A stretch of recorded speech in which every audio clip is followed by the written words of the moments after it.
assertion is essentially that January 6th was a full-on insurrection attempt by Donald J. Trump that ended up failing for a variety of reasons. That's like my broad claim. Do you agree or disagree with that broad claim? Totally disagree. Could not disagree more. We could start with this. Had there not been a riot on January 6th, let's say that it was for some reason a storm came and no one showed up, or they showed up but no one marched to the Capitol and they all went home, would you still say it's an insurrection? Attempted, yeah. So it didn't matter if the people showed up January 6th or not. The mere fact that Trump was, suggesting through Mike Pence to, challenge the electors and things like that, that on its own right is an insurrection. Yeah. Well, unless insurrection is defined, maybe it would just be a coup. I don't know if insurrection is defined as violence or something. I don't know. But then I would just call it a coup, I guess, whatever name you would call it. Okay. But an attempt to subvert the legal transfer of power, yeah, or the peaceful transfer of power. Okay, so for the sake of right now, we won't focus on the term insurrection. Would it suffice to say, regardless if you call it a coup, insurrection, you think that would be reason enough to hold him legally accountable in some way to not leave him run again? Would that be a fair statement? Maybe. I don't have as strong an opinion on that. I'll probably leave that to the Supreme Court. I'm not as interested in that. I'm more interested in just I'm not on the 14th Amendment stuff right now. So you would say in general, if you're giving a message to voters, and it looks like the election's likely to be between Biden and Trump, you would let it be known that you think that the actions Trump took, even if it doesn't meet a legal threshold to keep him off a ballot, you would say to those voters, this was an attempted coup, insurrection, or whichever one of those words you would want to use. Absolutely, yeah. Okay, so I guess to start with, then to meet that threshold, you're well aware that people have challenged electors in the past. Do you think any of those other attempts to challenge electors in the past rose to the level of a coup or insurrection or whatever word you want to use? Not that I'm aware of, no.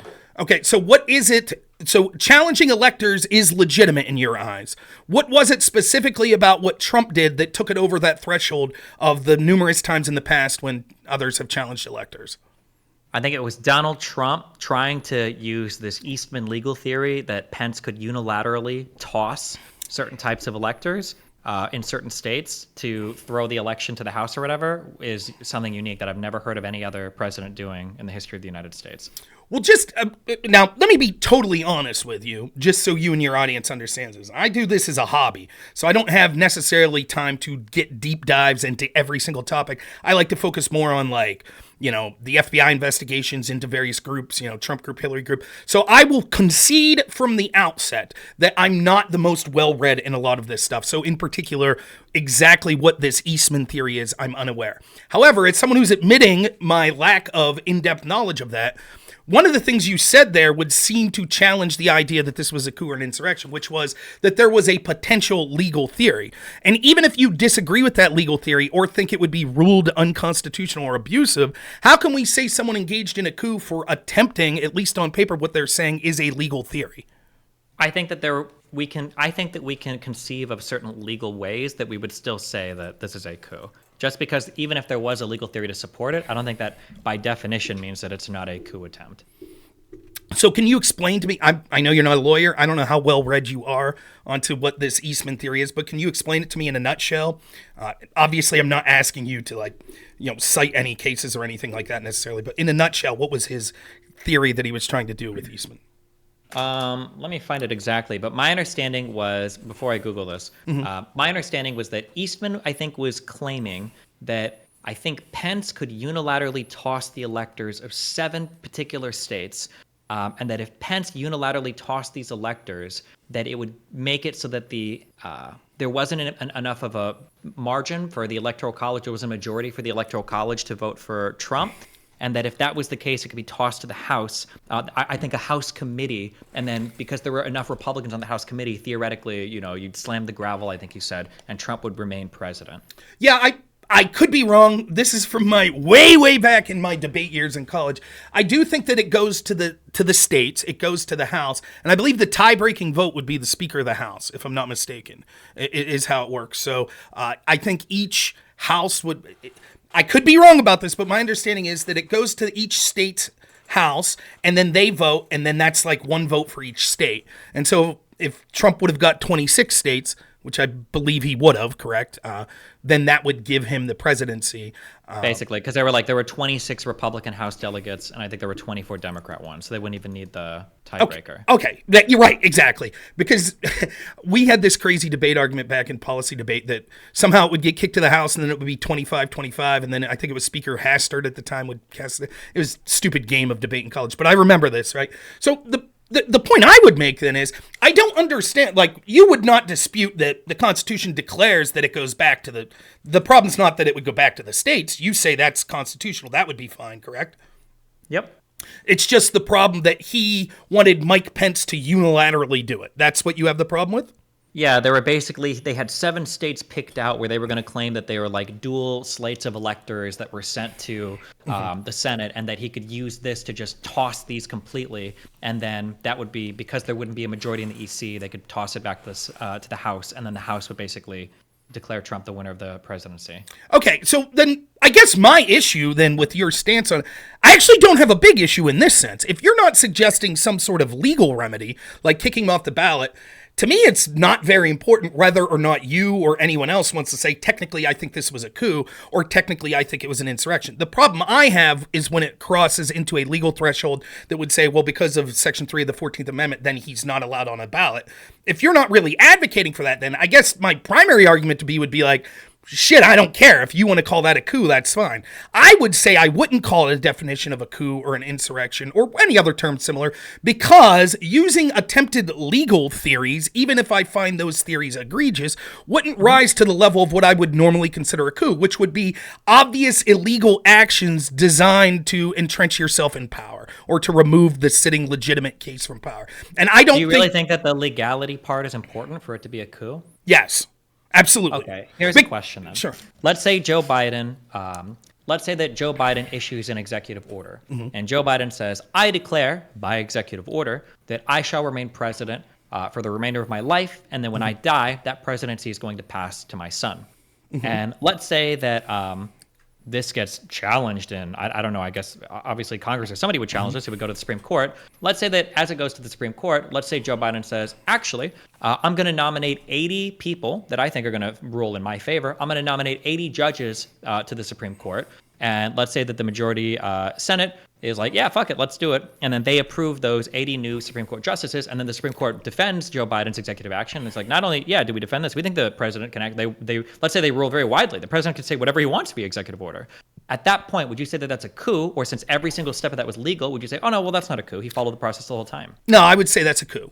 But Why? I think that, well, 2 reasons. One, I think there's a threshold argument. I think that's clearly so far. Wait. Or I'm sorry, yeah. Real quick. I'm sorry. Actually, finish it. When you say 2 things, I just want to go point by point. So Sure. make your argument for the threshold argument, Okay, right. So the threshold argument would be that there's clearly a limit where we could say that trying a theory that is a legal theory is one thing, even if we find it egregious or it's something that we wouldn't necessarily agree with.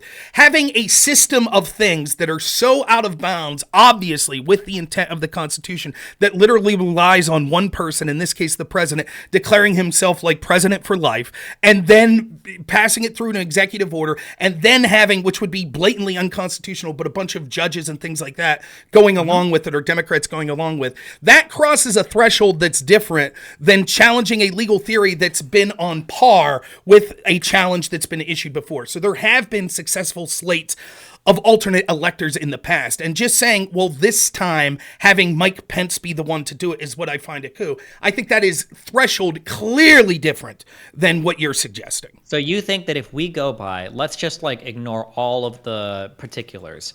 You think the idea that the president of the United States contacting the vice president to toss out electors for no good reason, to try to entrench his power as president of the United States in opposition to the will of the United States voting public, you think that's within the spirit of the Constitution or any set of U.S. laws?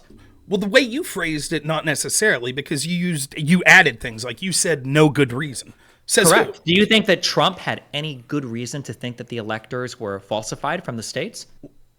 Well, I think he had good reason to believe that the election was stolen from him. Let's start here. Wait. Very, very, very specific. Right. He might have thought that. He challenged that in court and he lost all 61 times or whatever. My question was for the electors, did he have a reason to think that the states sent false electors?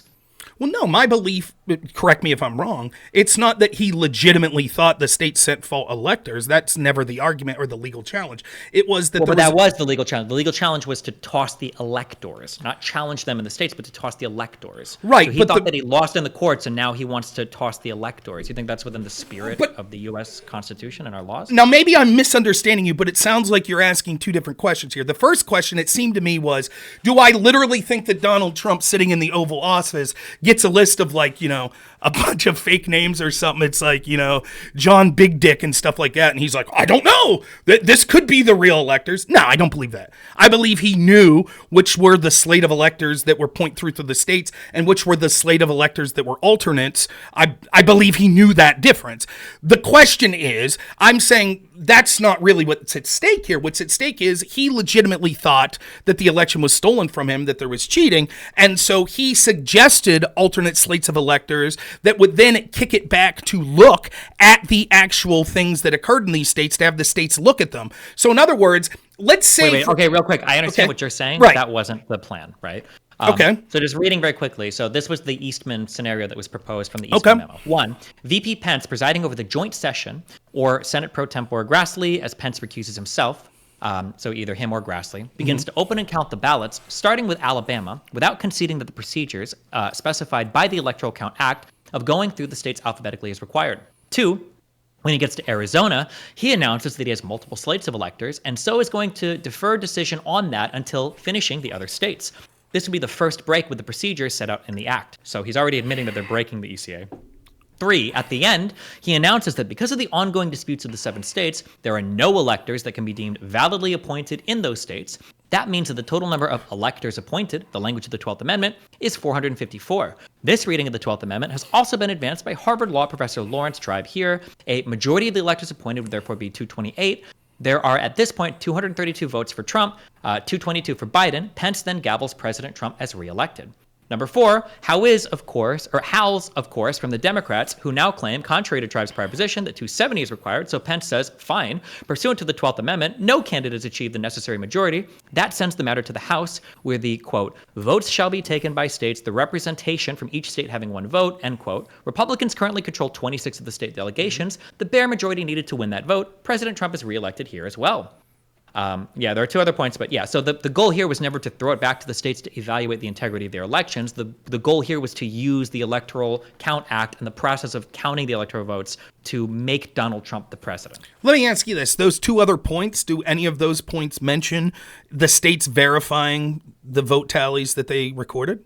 Let me read them. 5, one last piece. Assuming the Electoral Count Act process is followed and, upon getting the objections to the Arizona slates, the 2 houses break into their separate chambers, we should not allow the Electoral Count Act constraint on debate to control. That would mean that a prior legislature was determining the rules of the present one, a constitutional no-no, as Tribe has forcibly argued. So someone, Ted Cruz, Rand Paul, etc., should demand normal rules, which include the filibuster. That creates a stalemate that could give the state legislatures more time to weigh in to formally support the alternate slate of electors if they had not already done so. And then 6, the final point. The main thing here is that Pence should do this without asking for permission, either from a vote of the joint session or from the court. Let the other side challenge his actions in court, where Tribe, who in 2001 conceded the president of the Senate might be in charge of counting the votes, and others who would press a lawsuit would have their past position that these are non-justiciable political questions thrown back at them to get the lawsuit dismissed. The fact is that the Constitution assigns this power to the vice president as the ultimate arbiter. We should take all of our actions with that in mind.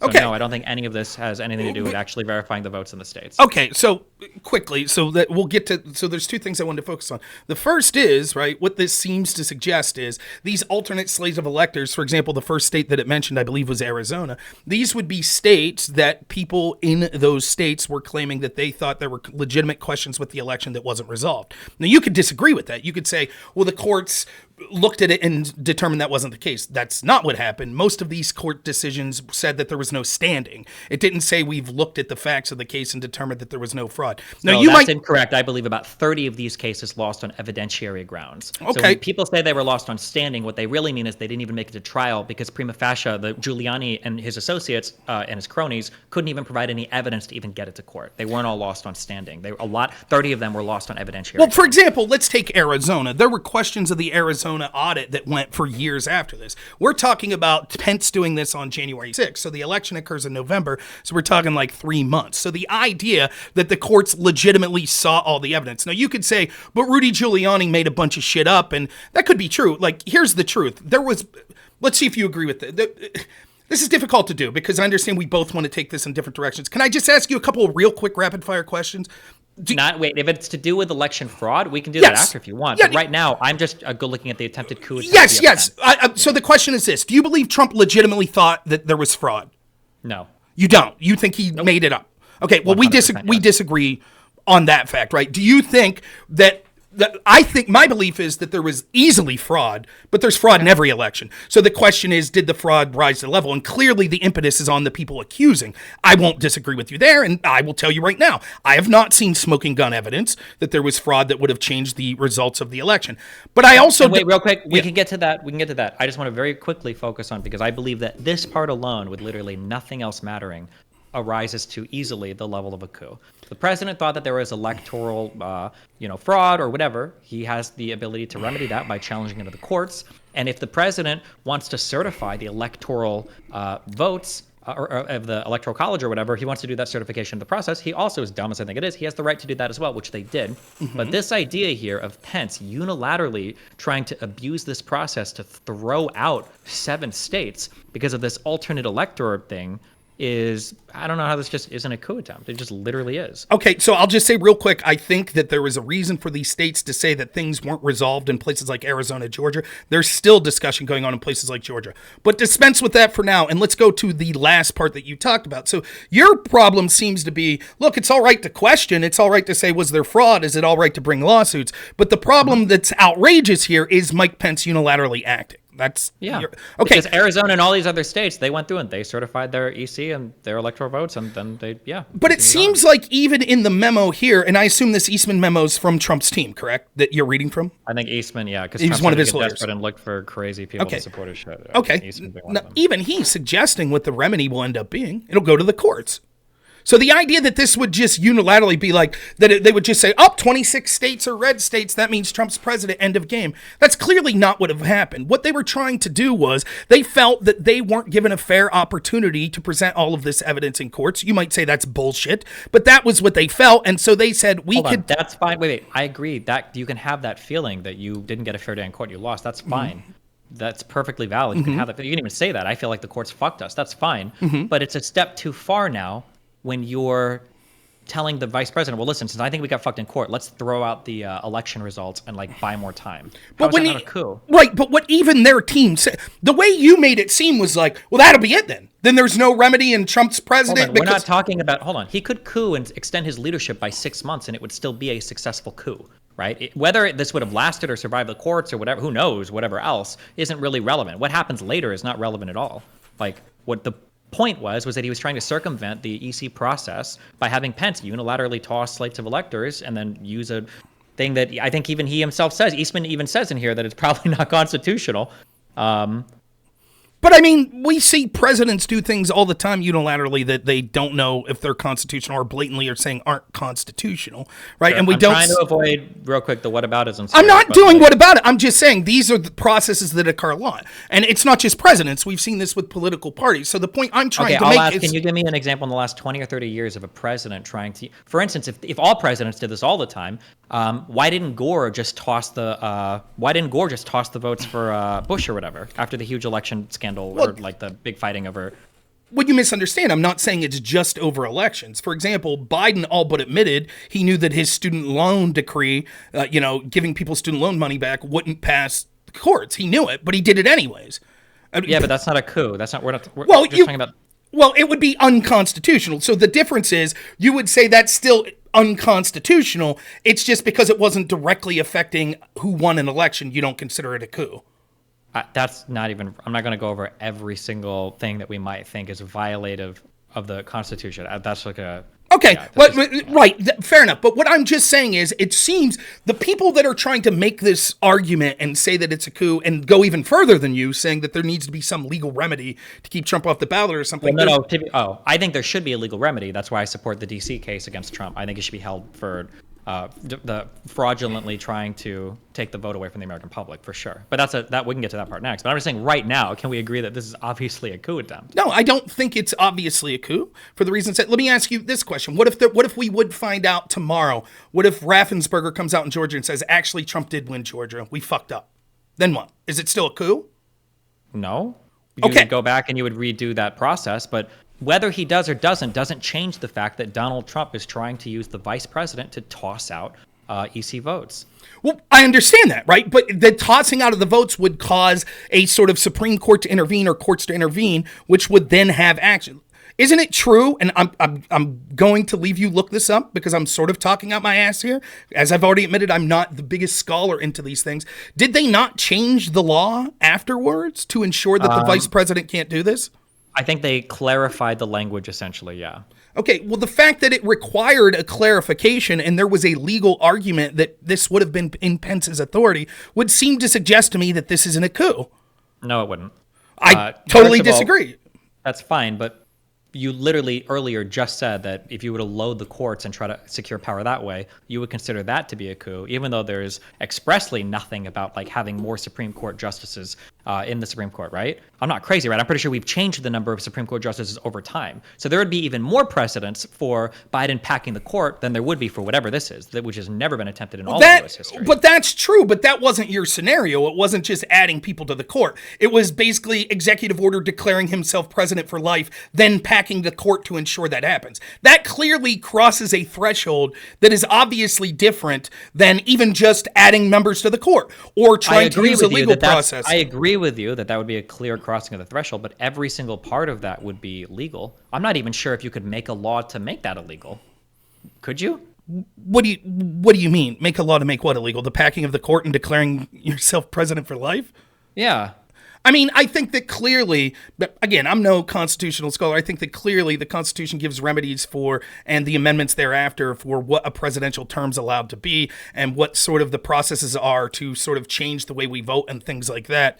Sure. I don't think but again, I mean, like the Supreme Court is the ultimate arbiter of everything from the Constitution. That is our sole source of interpretation for it. So the Supreme Court says, actually, because of national emergency and risk to the country and blah, blah, blah, we're going to say the president can issue an EO for this. Then that's all legal.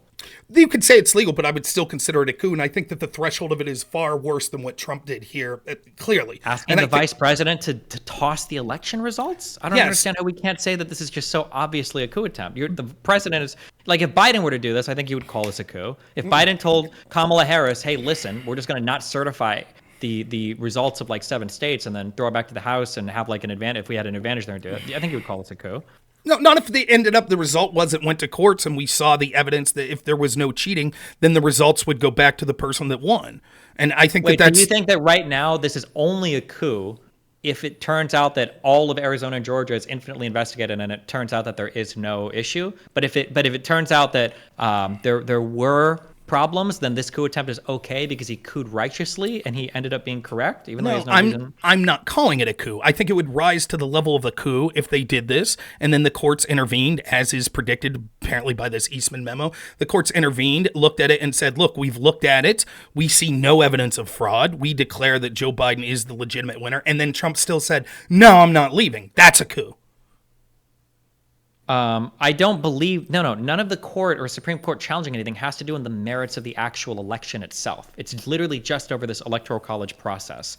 None of this is being talked about in challenging anything in court anymore about whether the elections were rigged. It's just over this process of using Pence to unilaterally declare Trump the president. My understanding from, I'm not reading it, but from listening to you read it, was that they thought that this would go to the courts, and I believe that the courts would have ultimately determined not just whether or not Pence had the right to do this, but the courts would have looked at and saw whether or not the votes were legitimate or not. If that wouldn't have occurred, let's say that you're right and your interpretation. No, wait. The way that this is talking about for point 6 here, the main thing here is that Pence should do this without asking for permission, either from a vote of the joint session or from the court. Let the other side challenge his actions in court, where Tribe, who in 2001 conceded the president of the Senate might be in charge of counting the votes, and others who would press a lawsuit would have their past position that these are non-justiciable political questions thrown back at them to get the lawsuit dismissed. This is just saying that like they would argue that like Pence can do whatever the fuck he wants in the Senate, and if they try to challenge it in court, well, guess what? These issues actually can't even be ruled on by the Supreme Court. None of this is about fairly contesting whether the election was rigged in anything. I believe, and from what I've heard about this, and what I believe the obvious path that would have occurred had this occurred, would have been that the courts would have interceded and they would have looked at what they saw as evidence of potential fraud in these swing states and would have came to a conclusion as to whether or not those votes were legitimate or not.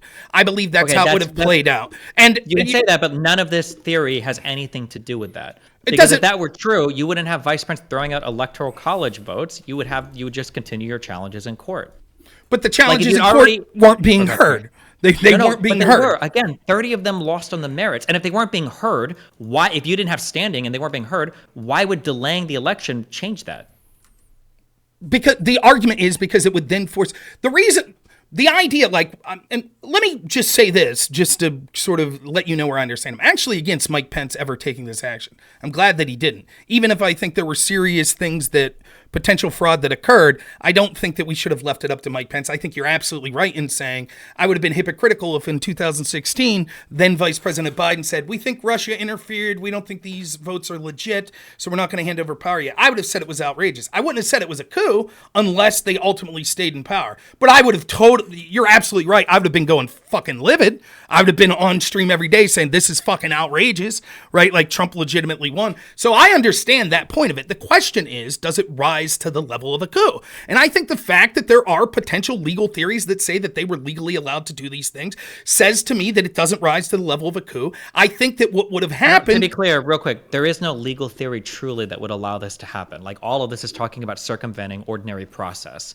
Like, this is the Eastman theory for how it would play out in Congress, but at no point does Eastman lay out a coherent... Even Eastman himself doesn't acknowledge that this is a coherent legal argument for how to do this. It's just taking an incredibly extreme view that basically, like, the vice president is like the big dick boy of the Senate and can do whatever the fuck he wants unilaterally. That's why in this last point he literally says, the fact is that the Constitution assigns its power to the vice president as the ultimate arbiter. We should take all of our actions with that in mind, which is clearly not the intention of any of the ECA or any part of the Constitution to make the vice president able to unilaterally toss election results. I mean, again, I'm just doing not claiming to be an expert here, but just a quick search, right? I'm getting an article from PBS NewsHour. This is from December 23rd, 2022. Congress approves new election certification rules in response to January 6th.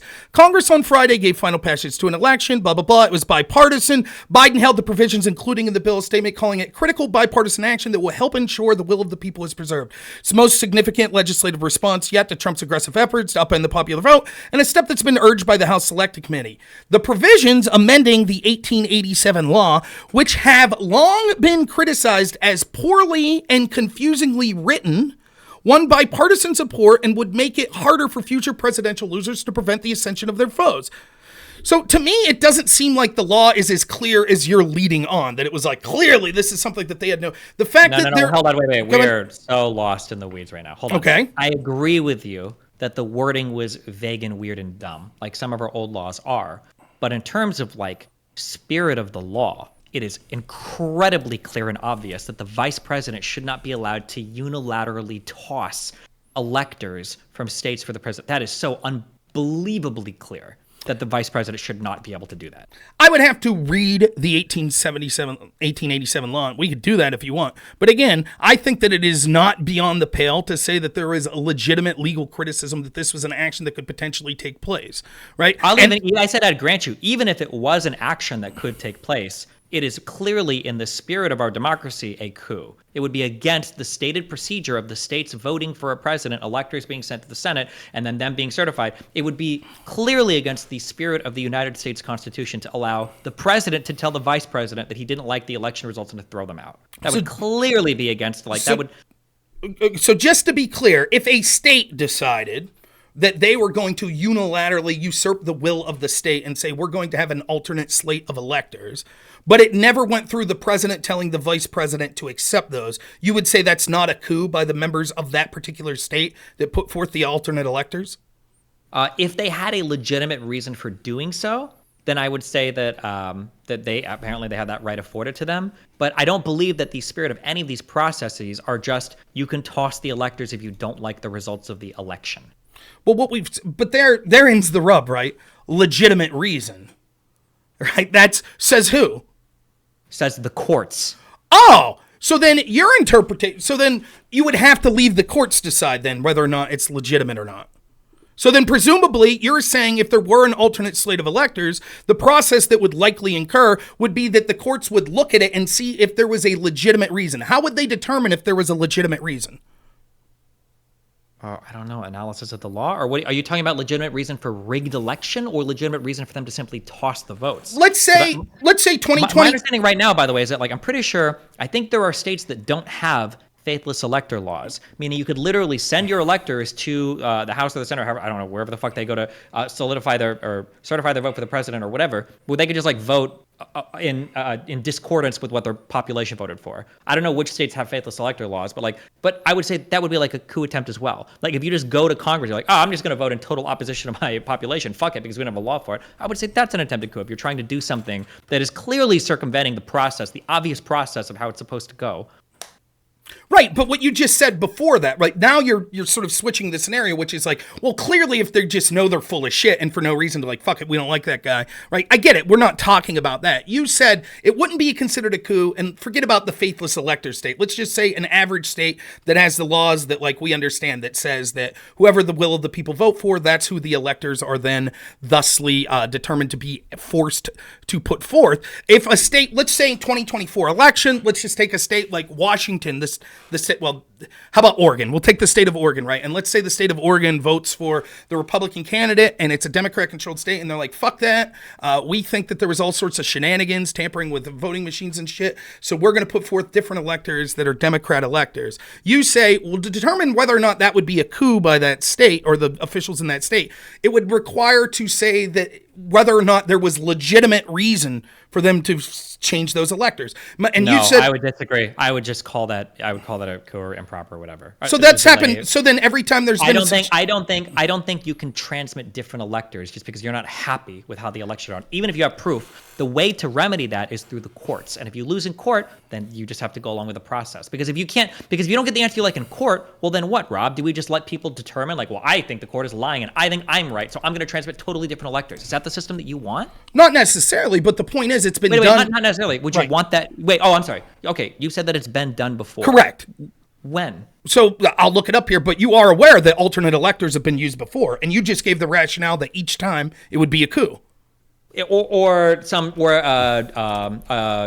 with the peaceful transfer of power. I don't know if one state doing it would necessarily be a coup. I don't even know if they would, but maybe an attempted. I'm not sure. But you said that it's happened in the past, right? Because they thought the election was rigged, or were there issues with the electors, or what? Well, we'll get to that. We could look into the specifics, but that wouldn't matter based on the rationale you just gave. The rationale you just gave was, hey, if there was a problem, the courts would have figured it out. If you didn't get the remedy in court, you still have to put through the electors. You wouldn't want a system where states could just put forth alternate electors. That's what you said. So it doesn't matter what their rationale was. Even if they had the best rationale in the world. No. Hold on. No.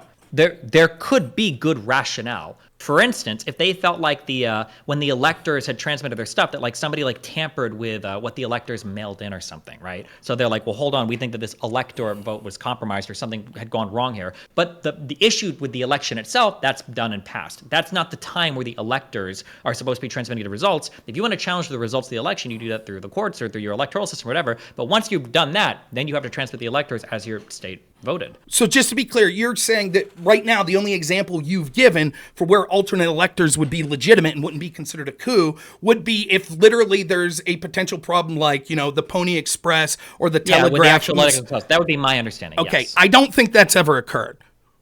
Okay. Yeah, well, let's look into a time when electors, what's an example of electors not being transmitted or states transmit different electors? All right, so this website's justsecurity.org. I have no idea what that is, but here's justsecurity.org? Yes. Okay, sorry. Edward B. Foley in July 7th, 22. Edward B. Foley, July 7th, 2022. Correct. Okay. And it's going to give me something Google. I'm just trying to find the... how about in 1876, South Carolina... Oh, no, wait. Just give me one example. That's what I'm trying to figure out. Okay. Well, I was just giving you a word. The title of the article is A Historical Perspective on Alternate Electors, Lessons from Hayes-Teden. Okay, a historical perspective on alternate electors. Correct. Now, I haven't just read period this or- yet. okay. I just literally Googled, and here's 2 examples of alternate electors. I have cool. So you could start Yeah, at you wanna South just read it? Carolina if you want to, or I could read it. Doesn't matter. Yeah, I can read it. Okay, I'll try to do this quick. Okay. Okay. I'll just start at the top, okay? A key component of the effort to negate Joe Biden's Electoral College victory in the hope that it might somehow lead to a second term of President Donald Trump was a submission for congressional consideration of reported electoral votes cast for Trump from 7 battleground states. It was, among other tactics, a fool's errand, since there never was a chance that Congress was going to recognize Trump as the winner. Joe Biden won the popular vote in all these states, as recounts and lawsuits had uniformly confirmed. The actual electors appointed in these states, pursuant to state law, based on the outcome of the state's popular vote, were those pledged to support Biden, and these electors dutifully cast their ballots for Biden and properly proceeded to send their votes to Congress to be counted on January 6, 2021, as required by the Constitution's 12th Amendment. In contrast, the supposed electoral votes cast for Trump had no official status in any of the states because no institution of state government recognized Trump, rather than Biden as having won the popular vote in that state. Mike Pence, as Senate president, would not even let these pro-Trump submissions be open in the joint session of Congress because, without any claim of any backing from any part of the state's government, they could not be acknowledged as even asserting to be official electoral votes entitled to be considered by Congress. Since then, the question has arisen whether anyone should be criminally prosecuted in connection with these submissions of groundless pro-Trump electoral votes. As part of considering this question, it is worth comparing an historical example in which self-proclaimed electoral votes were sent to and considered by Congress. The historical episode sheds light on the answer to how the criminal law should be wielded to address the schemes to overturn the 2020 election. Now, the first example given is South Carolina in 1876. In 1876, South Carolina was one of 3 southern states that quickly became disputed after the popular vote had been cast in November. Florida and Louisiana were the other 2. The Republican candidate Rutherford Hayes needed all 3 of these states for an electoral college victory, whereas Samuel Tilden needed just 1. Tilden's position was strongest in Florida. In fact, an honest count of ballots cast would have shown Tilden the state's winner. His party's state of electors in Florida also met on the congressionally designated day for all electors in every state to cast their electoral college votes. But unlike in South Carolina, as we shall focus on momentarily, Tilden's Florida electors were backed by an official of the state's government, Florida's Attorney General, a Democrat, who purported to certify Tilden the winner of the state. On the same day, however, Republican electors in Florida voted for Hayes, backed by a certification from the state's canvassing board that Hayes had won the state as a consequence of the board's dishonest counting of the ballots. Later, Florida's judiciary and legislature would act to undo the canvassing board certification in favor of Hayes, and additional official documentation of Tilden's popular vote victory in the state would be sent to Congress to supplement the Attorney General's initial declaration of this result. Tilden's status in Louisiana was much weaker than in Florida, although it was superior to his standing in South Carolina and Louisiana. There was a dispute not only over who won the presidential vote there, but also who was the lawful governor of the state. The Grant administration was backing the Republican claimant, who certified that Hayes had won the state's popular vote for president. The Democrat claiming to be a governor, by contrast, certified that Tilden won the state.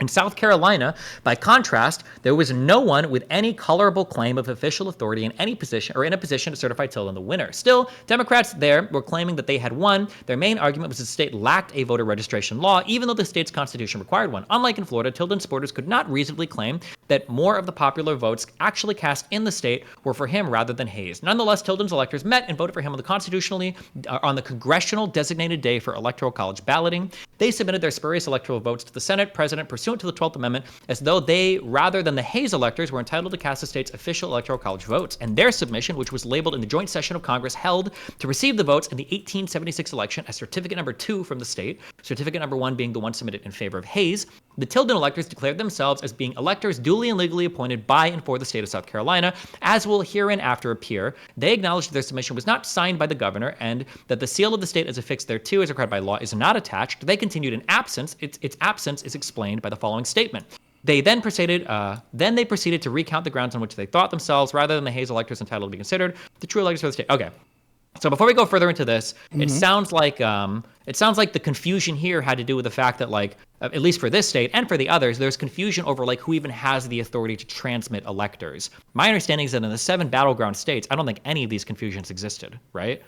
Well, no, none of the confusions that are being outlined there that you're talking about do, but the central issue of why the Democrats, who knew that they didn't have the authority but yet still cast alternate electors, was that they felt that the election was stolen from them because the enacting of restricting of voting laws.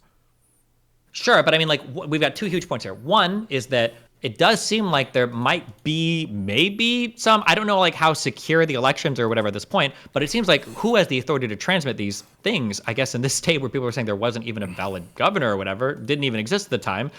So like there is some question here of who even has the authority to do it. And then 2, the Electoral Count Act, I don't even think was passed by the time that this election happened. So I'm not even sure if there would be a law regulating this yet. But like this type of dispute is way different than like we're going to obviously try to lie and get things tossed out unilaterally by the vice president. Well, no. We're just going to lie about the vote totals. Yeah, sorry, go ahead. The term lie is sort of poisoning the well. That's not what anyone's suggesting, right? Well, to be clear, that was the Eastman strategy, was to lie and say that the electors were illegitimate, and then to say, because the electors were legitimate. There was no denying that. Nonetheless, the rationale that you gave when we walked through this was that other than literally like the Telegraph fucking up, that you're just like, no, we sent that Tilden won, but the Telegraph fucked it up and said that it was Hayes that won. Other than that, you said it would be a coup. So here's an example in South Carolina. Even if I give you credit to Louisiana and Florida and say, well, there was issues on who the legitimate governor was and who had the authority to put these, what this is clearly saying is in South Carolina, that dispute was not part of it. They actually wait, but when I said like the post it fucked up or whatever, what I'm hinting at here clearly, not hinting, I'm more or less saying it, is like a procedural issue. That's what I'm saying. Like the mail fucking up would be one thing. I can't even imagine another procedural issue. But that's because I didn't even know that in the history of the United States, I didn't know we had a state where people didn't even know there was a fucking governor. I never even knew that was possible. But that would be an example of like a procedural issue. But right, they're not trying to give an elector because they disagree with like the vote total, or they're trying to like do it. It's like, see, it seems like on procedure grounds, like this state didn't even have a fucking governor at the time where it was like disputed. I didn't even know that was a thing in U.S. history. But again, I'm not talking about the examples they give from Florida and Louisiana. I'm talking about South Carolina, which is the issue that, and I'm not just saying me because I admitted I just searched this, right? But it's clear that it's even the header of this is titled the South Carolina. And what they're saying is, look, there were other states that there were actual reasonable shit. Like we didn't even know who the governor was. Totally get that. That's a totally different situation. What it's talking about specifically, though, is this South Carolina situation. It's saying there was no such dispute there. The only dispute was as follows. Democrats felt that the law, even though there was no claim that their candidate won the popular vote in the state, they felt that the laws disenfranchised certain voters. Therefore, their side should have been legitimately declared the winner because the law didn't allow the proper votes to be cast. That's remarkably similar to the claims that are being made by Trump's team, that they're saying it is our belief that the way that voting occurred was fraudulent or things occurred that were unacceptable, and so we are going to put forth an alternate slate of electors that will force these things to be looked at. I assume that was the Democrats' goal here in 1876. Their goal was, look, we want it looked at whether or not these particular type of voting laws should have been enacted and what that would have meant then. Would that have tilted the balance for one state to another? Now, I don't know. In the 1870s, Democrats, maybe the laws they're suggesting, I'm just guessing, are that people of certain colors that were former slaves or something like that voted, and perhaps they shouldn't have been allowed to vote. I'm not sure, but it sounds like they're saying that the laws on the books that determined who could vote or how votes were counted were illegitimate, and thus they put forth an alternate slate of react. Can you tell me why that wouldn't be a coup? Okay, I guess, so maybe I can agree with you there, but I think like if you walked me through all of these, and if I agreed with you on every single point here, then I would just return to my earlier argument then, I would say, well, this is kind of like an attempted coup then. Would I be incorrect there, or?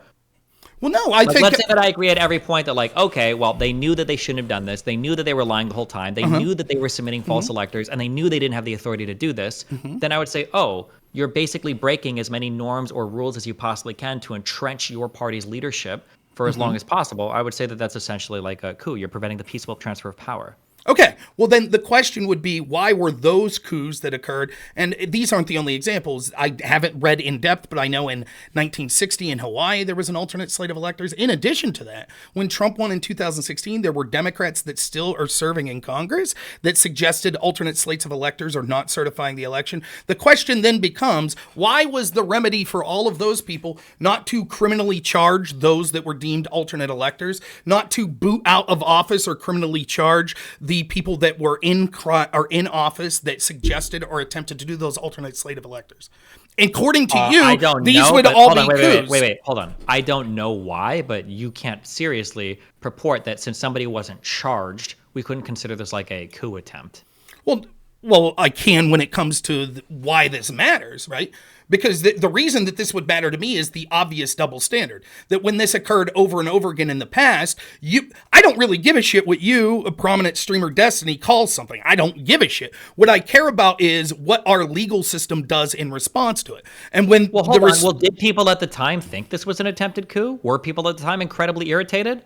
I can't speak for 1867. I could say that when people in 2016, Democrats suggested not certifying the results or alternate electors, no, it was not considered a coup. At the end here, but even this apparent criminality did not result in prosecutions and convictions of the perpetrators, but instead caused Tilden's political disgrace, preventing him from returning as the Democratic Party's presidential nominee in 1880, as had been his plan immediately after Hayes was inaugurated. So maybe most people at the time thought this was basically like, yeah, you were doing something illegal, you were trying to rig the election, it was an attempted coup.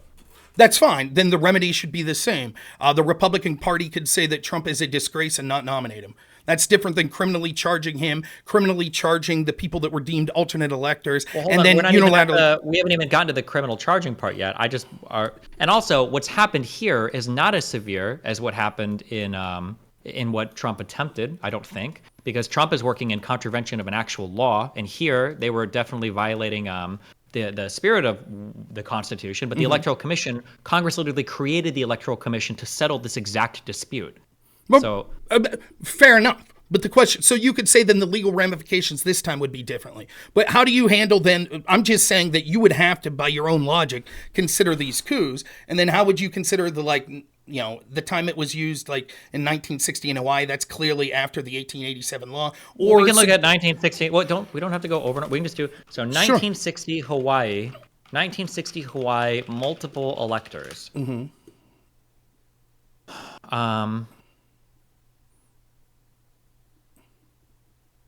Okay. This is what I'm reading of it. The Hawaii election. The election? Or I'm just reading the, I'm just looking at the wiki here. Okay. The election and the subsequent recount are notable for giving rise to the first occurrence of dueling electoral slates in American history since the 1887 enactment of the Electoral Count Act. During the 2000 United States presidential election recount in Florida, Congresswoman Patsy Mink suggested that the election could serve as a potential precedent to extend Vice President Al Gore's challenge to the official results beyond the Electoral Count Act's safe harbor deadline, though this was ultimately not acted upon. During the attempts to overturn the 2020 United States presidential election, the election was cited as a potential precedent by supporters of President Donald Trump, despite important differences, including the fact that the Hawaiian Democratic slate was certified by Governor Quinn. Even if the recounts in Hawaii succeeded in giving Nixon the state, Kennedy would still have won the presidency with 300 electoral votes to Nixon's 222. Well, that's irrelevant. So recount. I'll just read what I'm reading here, right? Okay. It says the Hawaii election was initially resulted in a narrow 140 vote victory for then Vice President Nixon. The margin was close enough for the court to order a recount, which was still going on December 19th, the deadline for presidential electors to meet and cast their ballot. The outcome of the recount would not affect the overall outcome of the race, already handily secured by John Kennedy. Still, Nixon's Hawaii electors happily abided by their duty to meet and cast their votes. This didn't stop Kennedy's Hawaii electors from casting their own votes for their candidate, despite Kennedy's initial defeat and the results of the recount pending. The recount ultimately reversed the state's results, awarding Kennedy an even narrower 115-vote win. The Kennedy electors subsequently reconvened to sign a new set of certifying documents, which Governor Bill Quint transmitted to Washington. In his duties as vice president, Nixon accepted the third and final count. While the attorneys for Georgia's defendants claim Hawaii case serves as a viable precedent, essentially upholding their assertion that the act of convening alternate electives is not itself illegal, Fulton County Attorney Fannie Willis rejected the assertion in a brief submitted to Fulton County Court, which is set to hear. In the brief, Willis summarily dismissed the comparison between the action of Georgia defendants and actions that did not result in prosecution 60 years ago in a different jurisdiction with different election code and criminal statutes. Willis highlighted crucial differences in the two cases so readily distinguishable. The differences are some she cited in 60 by December 19th, the date when Hawaii electors met. The Republican slate of electors had been certified by the governor based on the initial tally of votes, but due to the close margin of less than 150 vote, an official recount was ongoing. In the present case, when the defendant Latham and other fraudulent electors met, two recounts had already been completed, each of which confirmed a margin of victory for then candidate Biden. So the argument is... Wait, hold on. So real quick on this. So for the Hawaii thing, so it sounds like there was one set of electors that transmitted their thing because of what the vote was, and then a second set transmitted theirs because of an ongoing recount. I mean, I would argue that the unofficial guy shouldn't have done it, but the precedence here for them transmitting two sets is a lot stronger than for whatever the fuck Trump's legal theory is, right? Because these guys' theory was that like there's a recount of like 140 vote difference and it could flip, and it did flip. But Trump's theory is that there's like unprecedented widespread like rigging that they've already lost in the courts and they've already exhausted their legal challenges through.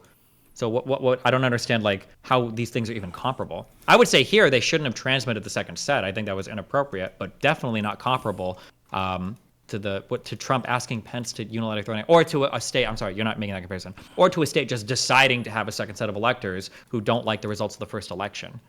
So what I would say is that I think that you're definitely right that there's a stronger case in the Hawaii 1960 than there is, because the idea of an official recount going seems to buttress against, right? So I can see that, like I really do. However, I still think on the grounds of the legality that it would still be, if it's illegal for alternate electors in Trump's case, on paper, the law is the same. And if the law says by this date, the official certified government electors have to be put forth, I think having alternate electors would be illegal in the same way that it would be legal for Trump's team. Even if you say, but I deem their actions to be more reasonable. Like, the reasonability of it doesn't seem to affect whether or not the letter of the law is followed, correct? Well, I think the intention is the really important part here. Well, there's the rub. So by intention, what do you mean?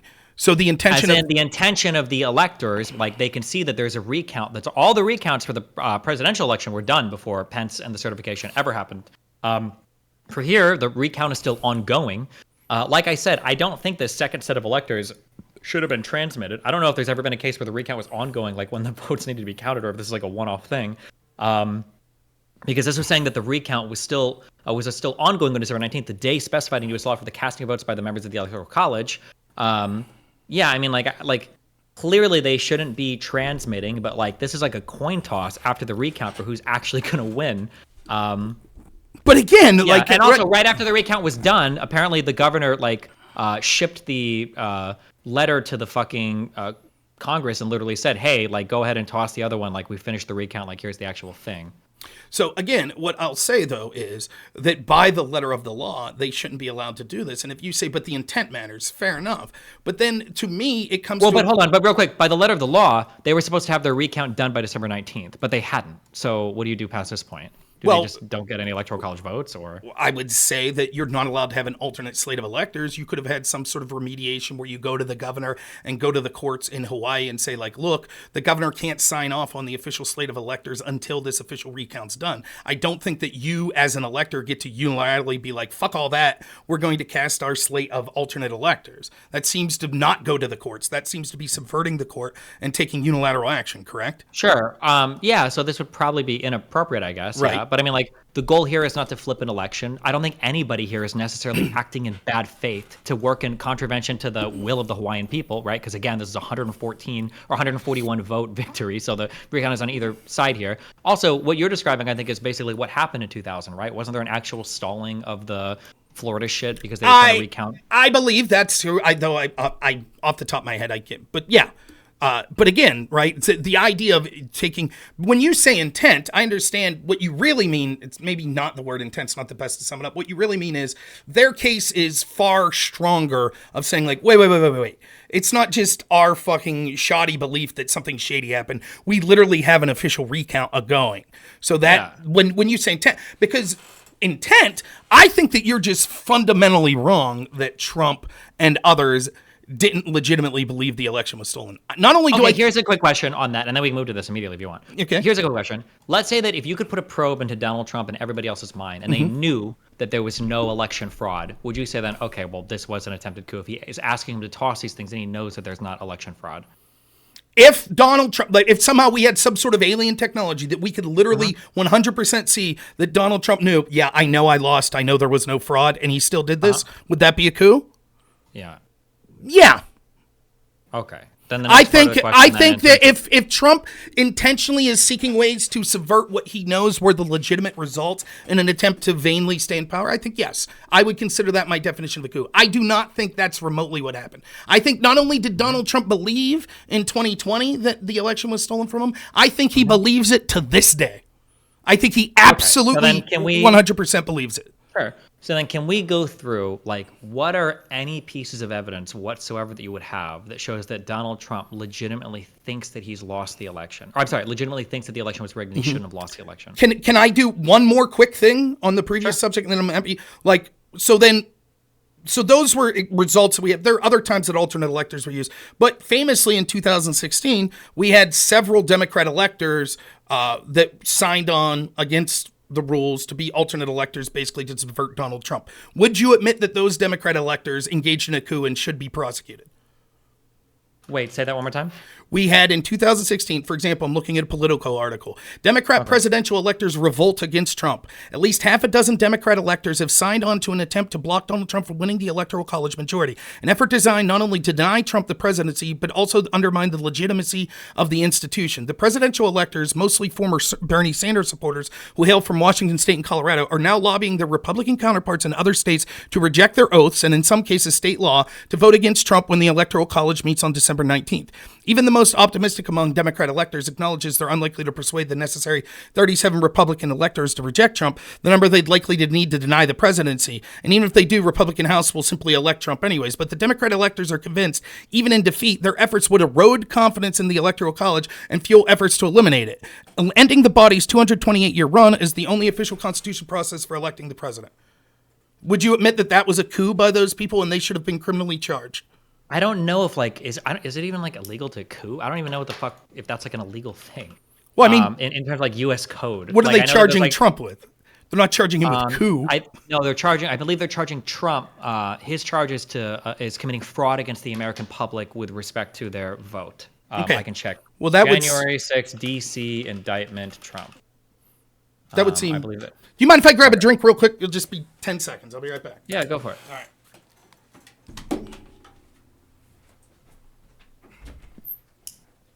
Oh, this is it. I need to stop saying this fraud. These are the actual charges.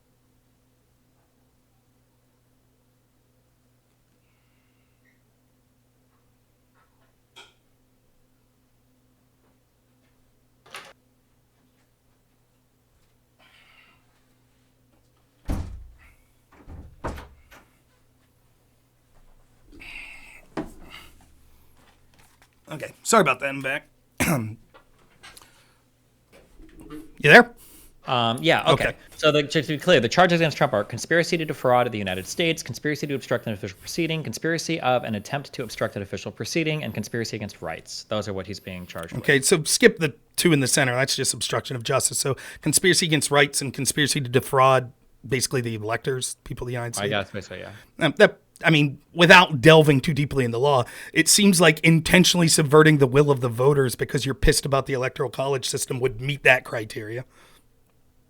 Okay, I would have to see specifically what those electors said, but I mean, like, if anybody's talking about being faithless electors, I'm always going to be against those people. Always. Well, right, being against, and again, I say the same thing. I think that, I believe that. Well, no, hold on. You don't say the same thing. Sure. I would say, yeah, those people were essentially trying to coup the government, and you won't say that. So we don't say the same thing. I don't think that's necessarily a coup. In fact, I would specifically say in this case that wasn't a coup.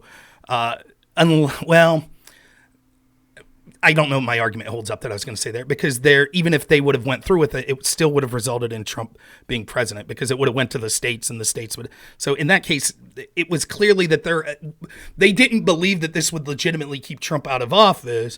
They thought this could lead to a change in systems that in future elections could benefit us. I still don't like it. I certainly don't.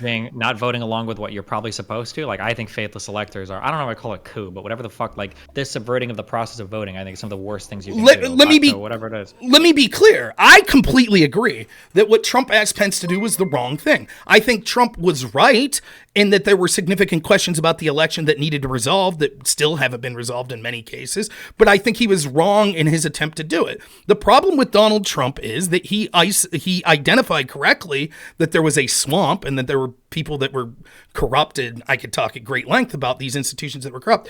But he waited too long to do anything about it. You can't do it. And listen, and to any Trump supporter out there, and I've argued with Trump supporters that say, no, Pence shouldn't have done this. All I could say is, okay, if Trump wins in 2024 and Kamala Harris says, you know what, never mind, we're going to delay this shit until we look at things in the way we want to look, what will you be saying? You will be fucking livid.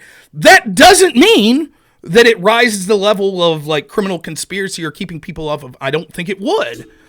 I think that there is more harmful coups that have been done that actually did rise to the level of criminality, such as the FBI illegally spying on Trump's campaign based on knowing. Okay, hold on, we're not what about it? Right, I'm not what about it, but I'm trying to stay on this. The idea, it's not. I'm just saying those things I've legitimately called a coup, but I'm not. I never called the electors in 2016 a coup.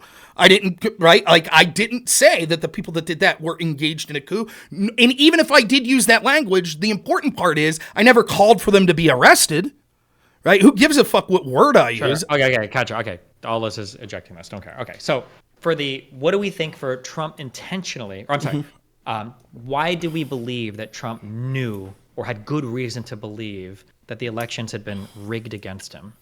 How could he? Let's try to figure out a state of mind. Why do we think he actually thought the election was rigged? Okay, so there is a host of specific things in different states that he could have felt. So, for example, let's take my state of Pennsylvania. In my state of Pennsylvania, the laws massively changed in how we did votes.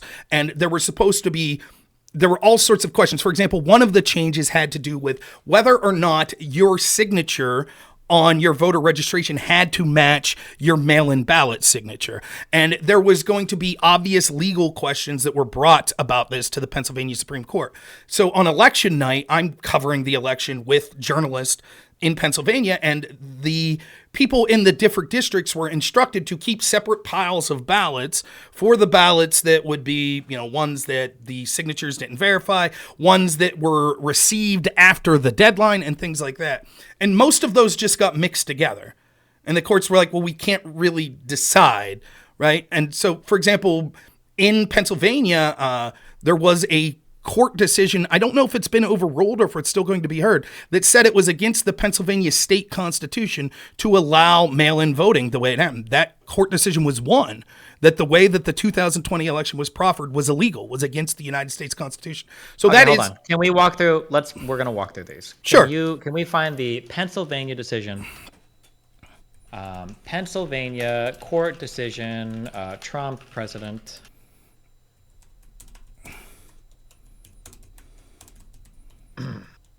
Donald Trump for president, blah, blah, blah. Okay. Donald J. Trump for President, Inc. versus Bucks County Board of Elections is a lawsuit filed by the Trump campaign and others in the Pennsylvania Court of Common Pleas on November 9th, 2020. The plaintiffs appealed the decision of the board to count over 2,200 ballots that lacked a date or voter address or were not sealed with secrecy sleeves, claiming the votes are invalid. The lawyers for the Trump campaign have signed an agreement that they do not allege and that there is no evidence of any fraud in connection with the challenged ballots. They also declared that they were not alleging votes from dead people, misconduct, or impropriety related to those ballots and had no evidence of such happenings. Judge Robert O'Baldy denied the plaintiff's petition and ordered all ballots to be counted. The Trump campaign appealed the decision on November 25th. The Commonwealth Court also ruled that all ballots should be counted. The Trump campaign filed an emergency petition in the Pennsylvania Supreme Court asking for review of the case, and on December 8th, the court denied the petition for appeal. Is this the Pennsylvania case we're talking about? No. Or another? So what I'm talking about is, this article's from Spotlight, PA, from January 29, 2022. A court just struck down... Okay, can you link me? Yeah. Just I'll send it to your DMs in Discord there. 1 second. Okay. I'm a boomer, so it takes me a minute here. Let's see. All right. It should have sent to you. So...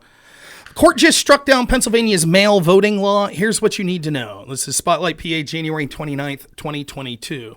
Harrisburg, Pennsylvania's mail voting law, known as Act 77, was ruled unconstitutional Friday by a state court after a challenge brought by Republicans, but it will remain in place for the time being, and the Wolf administration pursues an appeal to the Supreme Court.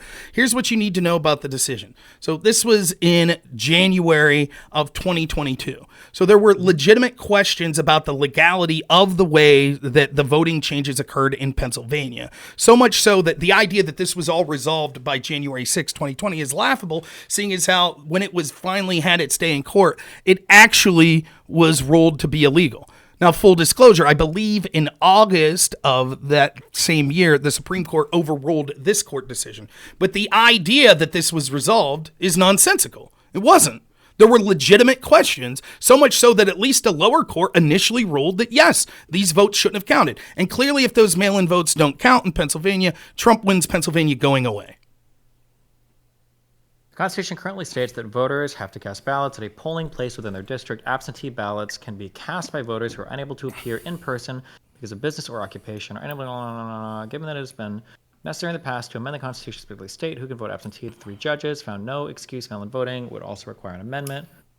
Would Pennsylvania flipping on its own have been enough to reverse the entire election? I don't believe. I believe he would have needed one more state. Yeah, because I thought he needed a few more than that. But nonetheless, if Trump, so you could say, would you concede at least under this metric, even a court ruled eventually, that there could have been reason in Trump's head to believe that he won Pennsylvania on the date of January 6, 2020? That's possible. Okay. But if that was the case, then Trump should have been stating only this instead of the 50 million other stolen ballot boxes, suitcase of ballots, dead voters, et cetera, et cetera, et cetera, that he continued to rely on that he had no reason to believe were true. Well, if Trump had been repeating just this case the entire time, in fact, I'm not even sure if Trump ever mentions this, although I'd be interested, maybe he did. If Trump was only repeating this, then maybe I would lend a little bit more, it would lend more credence that he was acting in good faith. But that doesn't seem to be the case. Well, no. Because let's be clear, right? Like, Trump's allowed to, if Trump thinks that the election was stolen from him in 50,000 different ways, he's absolutely within his rights to say so if he legitimately believes that. The fact that the question is proving if he legitimately believes that, though. The issue with Trump is that he's stating so many falsehoods that he's been informed on over and over again are false. That's not true. He's been told they're false by certain people, but other people are not telling him that that's false. He's been told, to be clear, he's been told they're false by every single person in his circle. The only people that are saying other things are outside parties that will approach him, that he continually goes to his inner circle over and over again and say, hey, do you think this is true? And them saying no over and over again. Okay. I mean, let me take a different tactic then, right? Let's say you're right. Let's say that of the 500 things, hypothetically, Trump said 500 things, and clearly we could easily dispense with 490 of them. They're all bullshit. But if the other 10 are legitimate and it would have changed the results of the election, would it matter that he spewed the 490 false ones?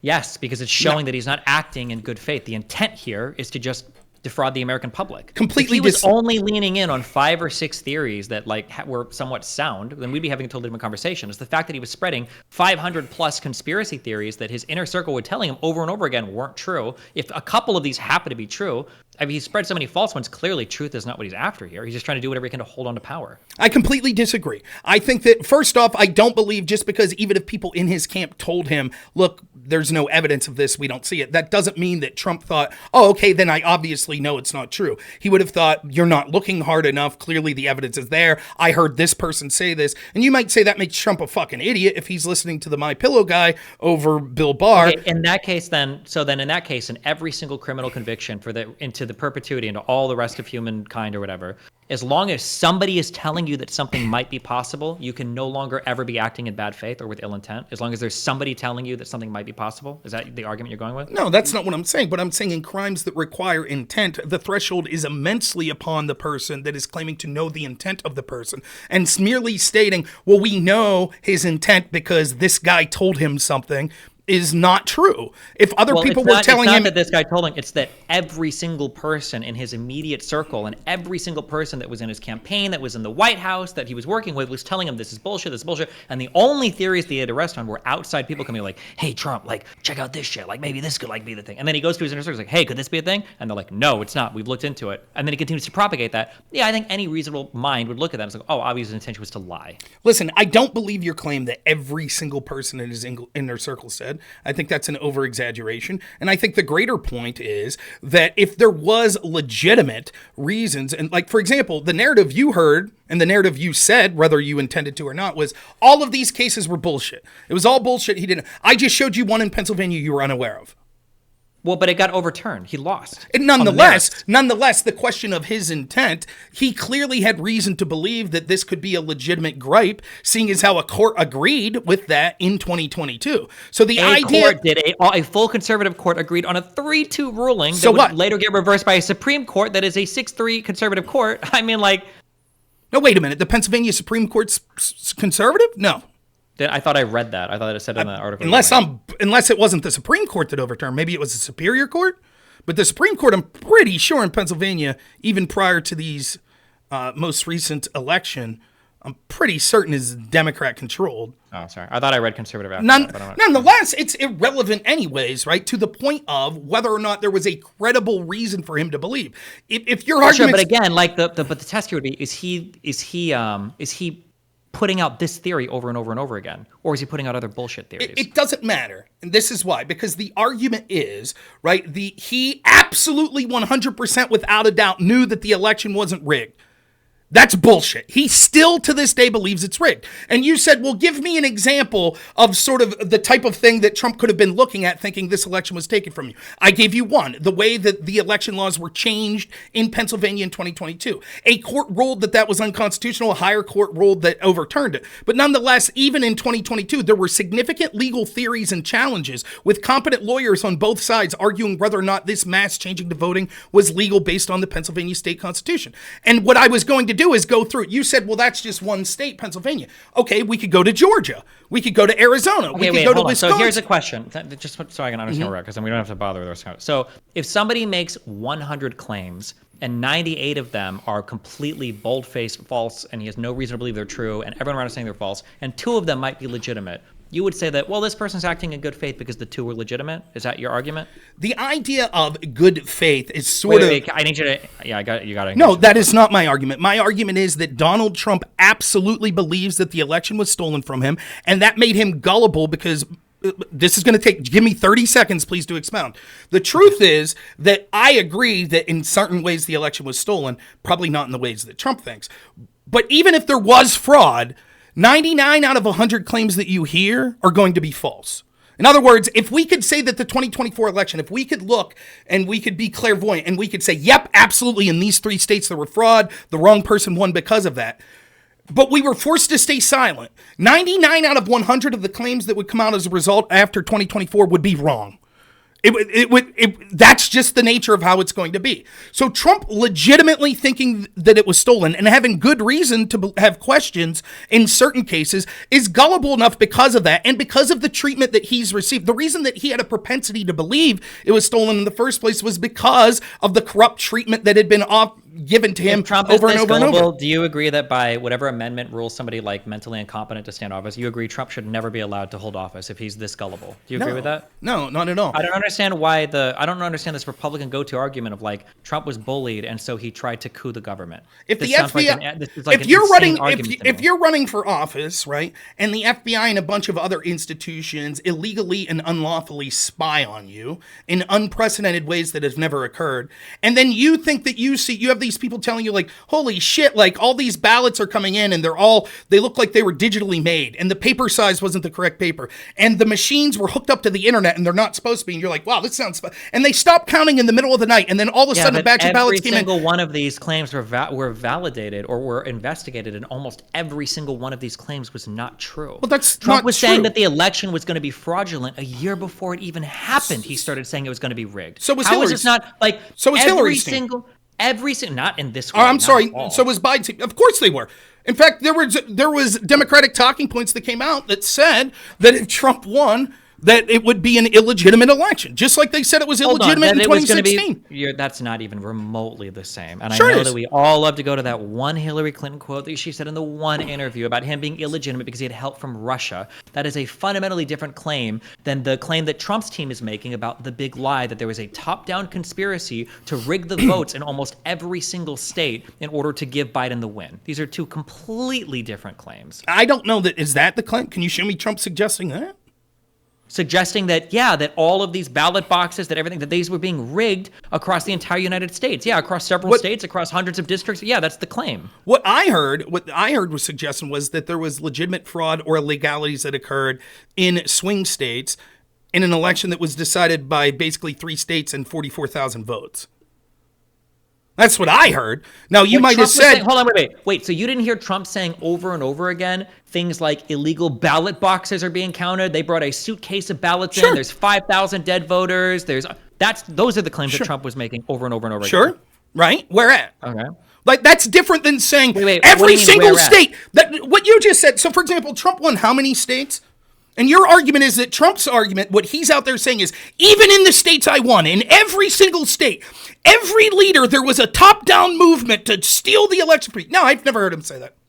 No, not well. Of course not. Why would you want Right. to contend the states that you've won in? Right. So then your argument seems to be hyperbolic, where you're saying Trump came out and said, every single state, there's a top down. No, he never said that. That's what I'm saying. He's saying in the states. Sorry, wait, okay, my bad. Hold on. You're hyper focusing on the dumbest part of my statement. My bad. So I'm sorry. Not in every single state, but in every single state that he lost, there was a top-down conspiracy, whether it was through the courts, through Democrats, through illegal vote boxes, through dumps of votes, through dead voters, et cetera, et cetera. He was alleging a conspiracy. I think, even that I think is hyperbolic. I don't think he said in every state, for example, in deep blue states, that he really won.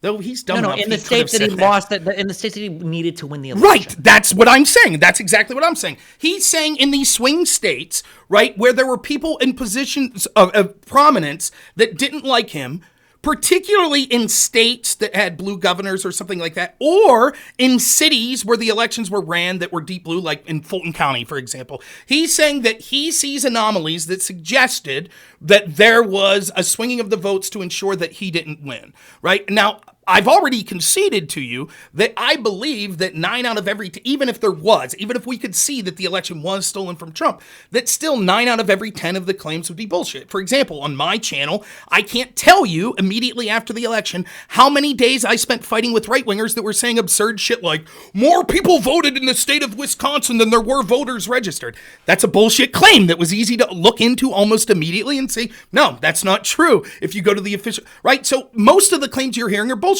Trump's gullible enough because in his heart of hearts, he sees how he's been mistreated over and over, and he's seeing things that he thinks are indicative of, well, now we've massively changed the way we vote. And we have mail-in drop-off boxes where all of a sudden the cameras went out. And we have hundreds of thousands of ballots in Georgia where the chain of custody just happened to be missing, right? Like all of these things he's seeing over and over, and he's saying, fuck this. I was cheated. They stopped calling in the middle of the night. Batches are coming in that are 99.8% Biden. I won almost every bellwether that predicts who wins the presidency in the past, but for some reason they were wrong this time. Like, he's absolutely... Now, that's not proof that the election was stolen. That's not what I'm suggesting. But that's enough to reason to believe that Trump thought that it was stolen from him, which is the question that you're posing. Don't you think that, like, not to appeal to Occam's razor, isn't it so much simpler to just assume that Trump wanted to hold on to power by any means necessary? And if I give you that statement, it describes literally every single action that Trump has taken in the past, like, 8 years or whatever to try to, like, win back the election or hold on to power. Doesn't it explain literally every single thing? For instance, can you find me a single action that would be incongruent with that statement? Yes. Would you like to hear some?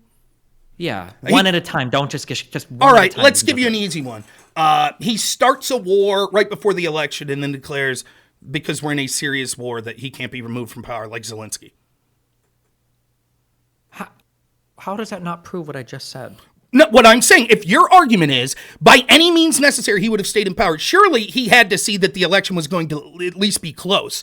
So if your claim is this, he was going to stay in power by any means necessary, he knows the election's going to be close, but he decides he'll take his chances with the election and then come out and whine, and somehow that whining will keep him in power, versus if truly his agenda was to stay in power by any means necessary, before the election, he would have started a war with someone like China and then said, oh, now that we're in a serious war that might branch into a world war, I have to maintain my position as head of the military. And hold on. So your argument is that because Trump didn't start World War III, he must not have been doing everything he could to hold on to power?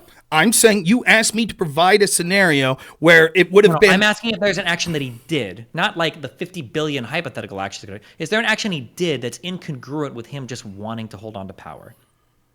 Well, couldn't you say that about... Yeah, he left office eventually. Okay, that's... I mean, couldn't you say that about... Like, don't you think...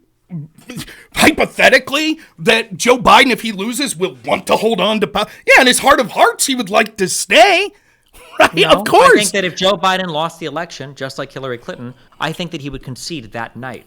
He wouldn't go on TV like Donald Trump did and try to claim that he won the election despite every single person around him telling him not to say that and having to have his own vice president go on camera and say, we're actually going to go ahead and wait for the votes to be finished counting before we try to say that we won the election. I don't know what the fuck my president is saying right now. That's a circumstance, for instance, that's easily explained by Trump just wanting to do whatever he can to hold on to power. Again, like Trump saying, stop the count. Why do you think he said stop the count? Do you think that was him trying to genuinely ensure that the democratic process is being followed, or did he just want to hold on to power? I think he was saying, like many people thought, that there would be fraudulent counts that came in to tip the balance for Biden at the end of the night, as it seems to suggest that's what happened. Now, but literally every single person knew this was going to happen, Trump and Trump's team included, that mail-in ballots were going to heavily favor Democrats, that like Bernie Sanders was literally talking about the exact states that would switch on TV like a week before. Everybody knew this was going to happen. That might be true, but is it to the level it happened? Let me ask you this. If you were going to steal the election, wouldn't the easiest way to do it be to do it in ways that you've told people would look like exactly how it would look like?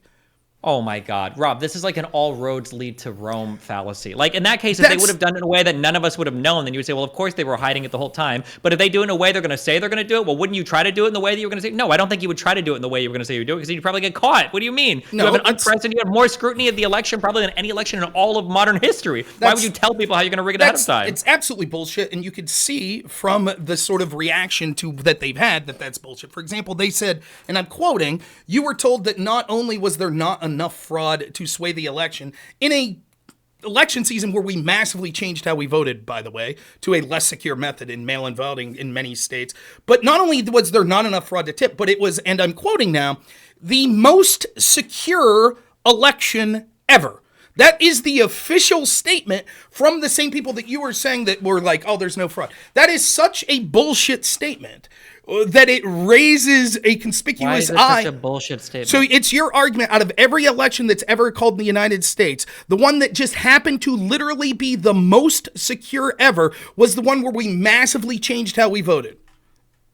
It wouldn't surprise me if most of the elections going forward were the most secure ever, because every new election, you've got new technologies and new processes to validate and verify votes. That's probably why Trump lost almost every single case he brought forward on the merits to check for voter fraud. And it's why even when Trump was in office and put together that commission to find voter fraud, he found none in his own government with his own people that he appointed that commission. Again, it is, everyone listening to this knows that it's, for example, one of the elections we had right after that, although it was just a state election, it happened to be in one of the biggest areas in New York City. Remember we had the election for, was it mayor of New York City, where it took weeks and weeks and weeks because, whoops, we accidentally put a bunch of test ballots in. Our bad, we put these test ballots in. And I think it was Adams came out and was like, whoa, because all the polling numbers showed he was way ahead. And he's like, somehow Hold on. I don't think anybody said the New York state elections were the most secure elections ever. Right, they did not. So my point is this. Your argument seems to be, well, the reason that we could predict that this was the most secure election ever was because of the technology we have now. But then immediately following, the first big election we have after that is a total clusterfuck. Total clusterfuck. So what I'm supposed to believe is this. Let's say I grant you all of this. I grant you all of this. It's a clusterfuck, new things, blah, blah, blah, blah, blah, blah, blah. Let's say all of that is true, and it's obviously true. It's so obvious that every conservative Trump online seems to be pointing it out. Why didn't Barr back Trump? Why didn't Meadows back Trump? Why didn't any single person on his legal team immediately, why didn't anybody that was part of Trump's camp back Trump? Why didn't Pence back Trump? He's vice president. He should be more incentivized than anybody else. Why did nobody else back Trump on any of these claims then? Two reasons. One, because a lot of the people you're citing, specifically Bill Barr, is corrupt and was there to keep the corruption going against Trump and do nothing about it. And secondly, because they might think like I did. Why didn't I back Trump? Well, because without definitive proof, it would be damaging to this country to just boldly assert, no. We're going to say that the electors... that Trump didn't have proof of any of these things then? I don't think that he had proofs positive, no. Any proof at all? Well, I mean, he had proof of serious questions that needed answered that he didn't think was resolved, but he didn't have proof that that would have went the way he wanted it. I said that as much from the outset. I said that I have not seen 100% proof positive. What I've seen is a lot of legitimate questions. For example, hundreds of thousands of ballots in Georgia that the chain of custody got lost. And we have chain of custody rules in our ballots for a specific reason. Because we know that... Didn't the Georgia shit get recounted twice or whatever? Is that... Well, recount's not an audit.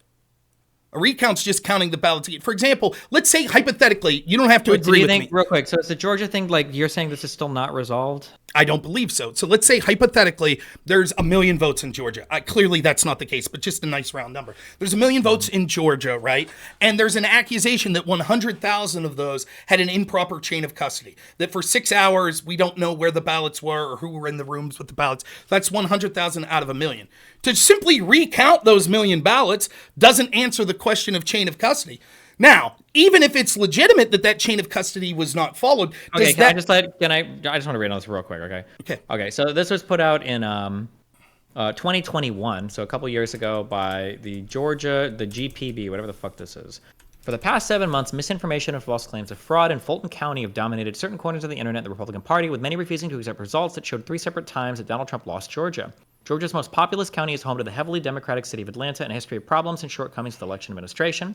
But ever since November's presidential race saw President Joe Biden flip Georgia by about 12,000 votes, some pro-Trump media outlets and politicians have zeroed in on Fulton in search of a smoking gun that would prove massive fraud, cost the former president a victory. Those calls have come even after a full hand count, risk-limiting audit confirmed Biden's victory, and a Trump campaign-ordered recount validated victory once more.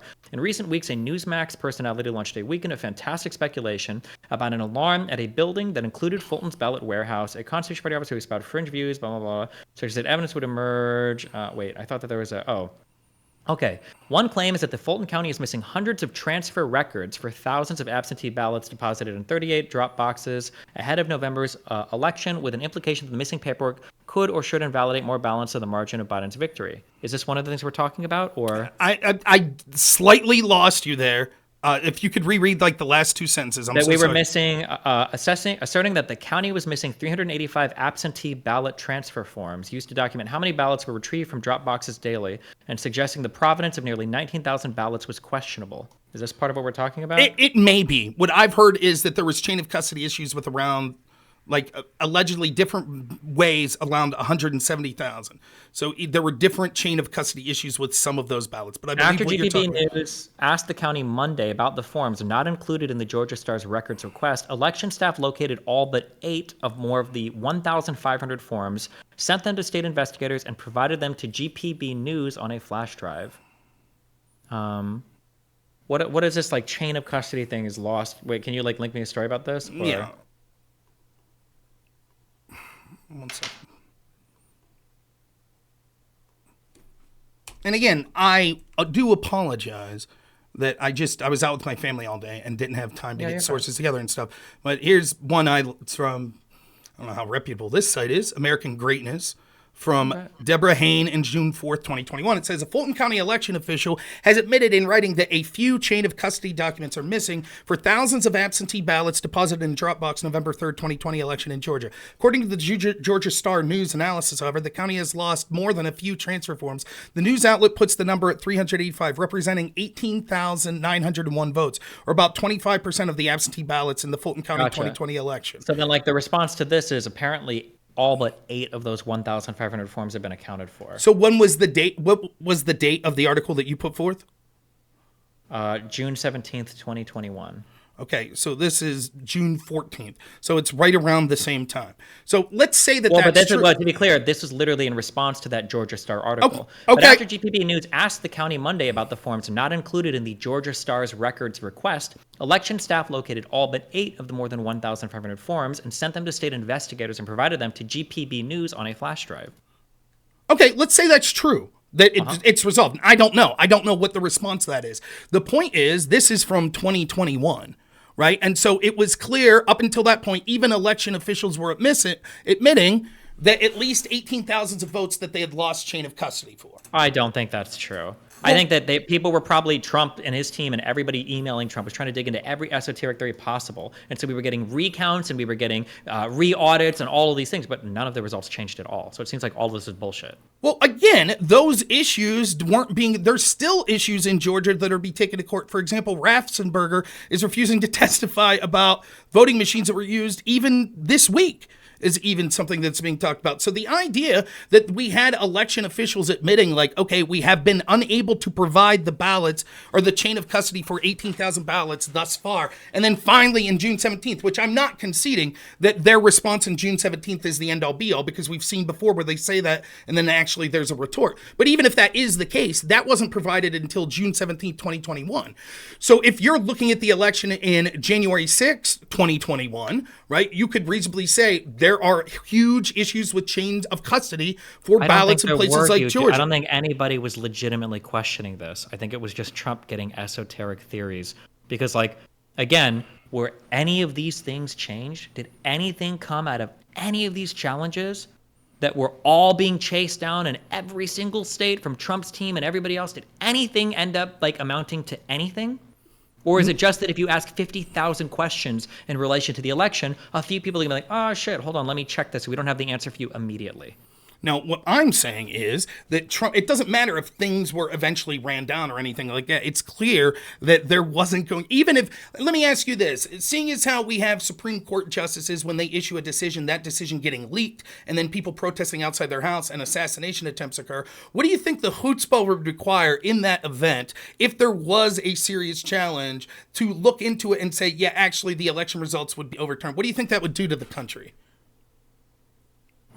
What do you are you saying that the Supreme Court decision, I don't understand the argument you're making here. The argument I'm making is that unless you going into the case had like 100% fucking proof positive that some serious fraud occurred, you'd be very hesitant to start to delve into something that could legitimately change the results of an election. Because so you're saying that all of these people, every single one, was just too scared to dive in? No, I'm saying many of these were rejected on things like standing, and it's not just their personal safety, but it's also knowledge of what would happen in the country if they decided to raise these questions, how it would prolong. Has any judge ever or anybody come out saying that we were too scared to look into this because it might hurt the country? Well, no, that would be pretty dumb of them to admit that, wouldn't it? And I'm not saying that wouldn't it be dumb for Comey to come out and say that we've reopened an investigation on Hillary Clinton and that we've announced the results of a investigation? Wouldn't that also be dumb? Didn't that also happen? Wasn't that also maybe election determinative? I mean, seeing as how you brought it up, and I've answered this for you 3 or 4 times, I will repeat my answer then. He was forced to do so because a whistleblower within the FBI was going outside the FBI because the FBI and James Comey were attempting to conceal evidence of possible criminality of Hillary Clinton that was found on Anthony Weiner's laptop. None of that forces Comey to make any statement. Sure it does, because he knew that the chances of harming Hillary Clinton would be more significant if he continued and forced that whistleblower to go outside, and then another agency would have to say James Comey buried this evidence to ensure Hillary Clinton was elected. Do you have any proof that Comey said that he felt pressured by the whistleblower to go public to help Hillary's campaign? I have well, of course he didn't say the latter part, right? But he said that the reason that he came out was because of the whistleblower. That's what I don't know that he admitted that, but that's what the IG report found. And I've read this to you several times. You know this. You've never even attempted to dispute it. That's absolutely what happened. A member of the FBI that knew that they had this laptop that had emails from Hillary Clinton repeatedly reached out to top brass, including James Comey. Hold on. Can you shoot me that again? Yes. All right. Because we just read this that I think we just looked at this yesterday, the day before, that Comey went public. What was this article that just going to be related to Loretta Lynch?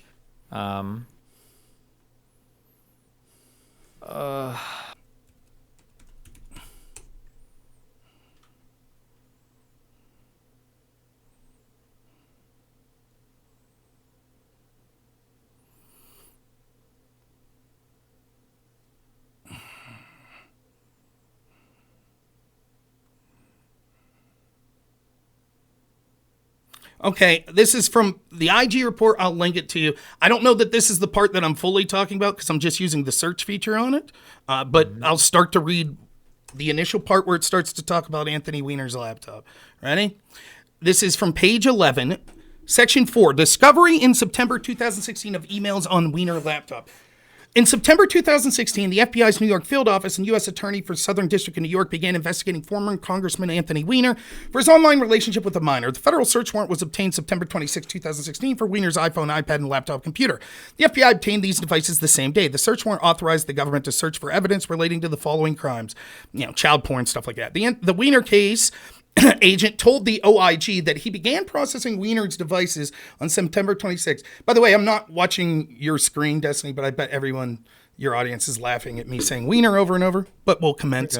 And that he noticed within hours that there were over 300,000 emails on the laptop. He said that either that evening or the next morning, he saw at least one BlackBerry pin message between Clinton and Abedin, as well as emails between them. He said that he recalled seeing emails associated with about 7 domains, such as yahoo.com, state.gov, clintonfoundation.org, Clinton email, and hillaryclinton.com.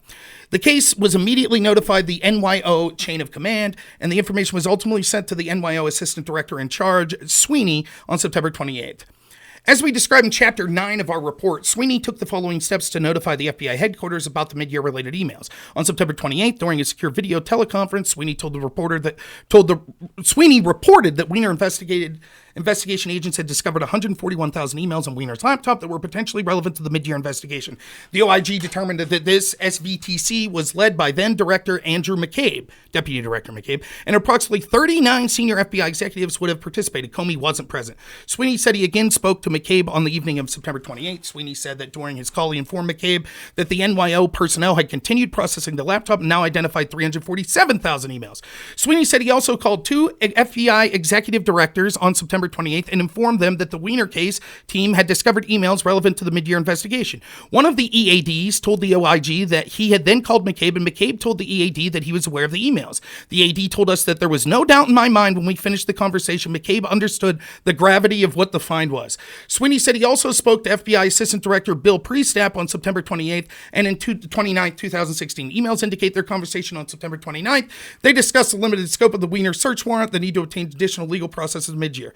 McCabe told the OIG that he considered the information provided by Sweeney to be a big deal, and he instructed Priestap to send a team to New York to review the emails on the Weiner laptop. McCabe told the OIG that he recalled talking to Comey about the issue right around the time McCabe found out about it. McCabe described it as a flyby, where the Weiner laptop was like one in a list of things we discussed. Comey said he recalled first learning about the emails on the laptop some point in early October 2016, although he said it was possible he could have heard about it in late September. Comey told the OIG this information didn't index with him, which he attributed to the way the information was presented to him, and I didn't know that Weiner was married to Huma Abedin. Text messages from FBI Director Assistant Peter Strzok indicated that he, McCabe, and Priestap discussed the Weiner laptop on September 28th. Strzok said he initially planned to send a team to New York to review the emails, but a conference with the NYO was rescheduled instead. The conference took place on September 29th, and 5 members of the FBI mid-year team participated. Notes from the conference call indicate participants discussed the presence of a large volume of emails on the Weiner laptop and specific domain names, including clintonemail.com and thestate.gov. Mid-year SSA said that the NYO also mentioned seeing BlackBerry domain emails on the laptop.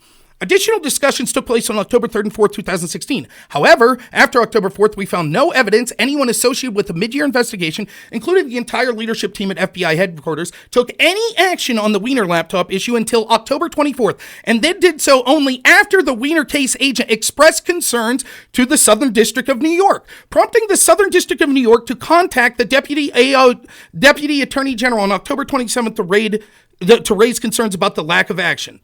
On Friday, if you want, we can go through more of it, right? But that's saying what I said, that finally the case agent had, because he kept reaching out to the high-level people. Wait. To be clear, you were talking about like a whistleblower pressuring Comey to go public with the announcing of the reopening of the investigation. So one, I was talking about Comey announcing the results of their prior investigation. I thought that was he was just worried about an optics issue. That was like potentially destructive to Hillary Clinton's campaign, number one. Number two, this is a whole separate issue, but even at that, your initial claim, I don't think has been satisfied at all about this. Is McCabe here considered a whistleblower? No, it's not McCabe. It is the unnamed lead agent, though it might be Sweeney, that literally kept contacting the FBI and talked to them specifically at the end of September and early October, and the high FBI agents, such as even Comey, admitting we knew as early October, and then not getting any... Wait, which part are we here? Text messages of FBI Director Assistant Strzok indicated that he, McCabe, and Priestap discussed the Weiner laptop on September 28th. Strzok said they initially planned to send a team to New York to review the emails, but a conference call in NYU was scheduled instead. The conference call took place September 29th, and 5 members of the FBI mid-year team participated. Notes from the conference indicate participants said the presence of 350,000 emails in the Weiner laptop, specific domain names. They also mentioned seeing BlackBerry. Additional discussions took place on October 3rd and 4th. However, after October 4th, we found no evidence that anyone associated with the mid-year investigation, including the leadership team at the FBI headquarters, took any action on the Weiner laptop until October 24th, and then did so only after the Weiner case agent expressed concerns to the Southern District of New York, which prompted the Southern District of New York. Yeah, wait, real quick. What's the part here about a whistleblower being involved? Am I just missing that every time? Well, I guess I'm using the term whistleblower to mean the FBI agent that repeatedly reached out to the top brass at the FBI and said, we need to investigate this, that was getting no response, that then had to go outside his agency to a different agency, the Southern District of New York, and say what I would call blow the whistle, saying, I see significant problems that there are these important emails that no top brass at the FBI is doing anything about. That prompts the Southern District of New York. Sorry. And then also, let me be clear here. Wait, I'm just trying to. Okay, it looks like here the Weiner case agent expressed concerns to the Southern District of New York. What is this like going outside of everything, or whatever? What are So we talking there's about when we normally say a that? chain of command. If you work for the FBI, do you think it's normal to go outside the FBI to different agencies and say, I'm worried that this isn't being investigated? Is the Southern District of New York a different agency, or is that just another office for the FBI? I don't believe it's an FBI agent. I believe it's an attorney general. It could be technically considered an FBI agent. But nonetheless, it was outside the traditional chain of command. It was outside. Wait. Where do you see that at? I'm just trying to figure that out. I don't. Well, let me repeat what the IG says. Additional discussions took place October 3rd and 4th. However, after October 4th, we found no evidence anyone associated with this investigation, the mid-year investigation, including the entire leadership at the FBI, took any action on this until October 24th, and did so only after Wiener case agent expressed concerns to the Southern District of New York, prompting the Southern District of New York to contact the Deputy Attorney General on October 21st to raise concerns about lack of action. So they had their traditional mid-year investigation that this agent was part of. They had the top FBI leadership that was part of that they were contacting. They repeatedly contacted them and made it known. Southern They District of saw New York is the attorney's office for the Southern District of New York. Right. Okay, got So it. it's not specifically FBI. So he then goes outside of that case of the task force and of the top FBI brass that aren't giving him results and goes to the Southern District of New York. The Southern District of New York is worried enough about it that they contact the FBI and they're like, what's going on? This is what forced Comey's hand, as he admitted in his book, and I believe as the IG. Why did this force Comey to publicly announce the reopening of the investigation? Because, as Comey admitted, and I believe the IG report might suggest this, and Comey admitted in his book, he thought that Hillary Clinton was easily going to re-win an election. And he thought it would be an No. That's why he said that he didn't think it would matter as much. But I'm asking, what prompted him to announce it publicly? If you would let me finish, I'm explaining. And so because of such, he was worried that had Hillary won, and then it came out, James Comey gave a public press conference where he exonerated Hillary and said, nope, we've looked at all the evidence. There's nothing to see here. If anything new comes up, we'd let you know, but there's nothing to see here, or, no reasonable prosecutor would prosecute. All the time knowing that there were hundreds of thousands of emails that Comey and the FBI was aware of, but chose to not investigate, and then privately looked at them. Let's say he didn't announce it, he just privately. And then Hillary wins the election. That what Comey was worried about was, rightfully, people would say, James Comey lied. James Comey covered up that there was all these other emails through another person that didn't have the right to see these. None of what you're saying makes sense. Why didn't he just reopen the investigation but not say anything publicly about it? Okay, let me repeat again. Maybe I'm talking too fast, right? Because he knew that it would eventually come public, that the public thought the case was closed because he said the case was closed. Why did he ever even make the announcement that the case was closed? Why did he say anything publicly ever? Okay, so now we're on. So now we could see that the idea of the second part of it, why did he re-announce the opening? He did so in an attempt because, one, they were trying to cover up for Hillary Clinton, and second, because a whistleblower went outside that it forced their hand to publicly say. You still haven't proved anything about the whistleblower going outside and forcing his hand. You're trying to make the claim that, like, if the investigation would have continued, the fact that this guy that was contacting the Southern District of New York would have shown that they didn't investigate like, none of this makes sense. Why didn't the FBI announce like their investigation into Donald Trump at the time? What do you think the IG meant by this? FBI headquarters took any action on the Wiener laptop until October 24th. Quote, and then did so only after the Wiener case agent expressed concerns to the Southern District of New York, prompting the Southern District of New York to contact the office of the Deputy Attorney General on October 21st to raise concerns about lack of action.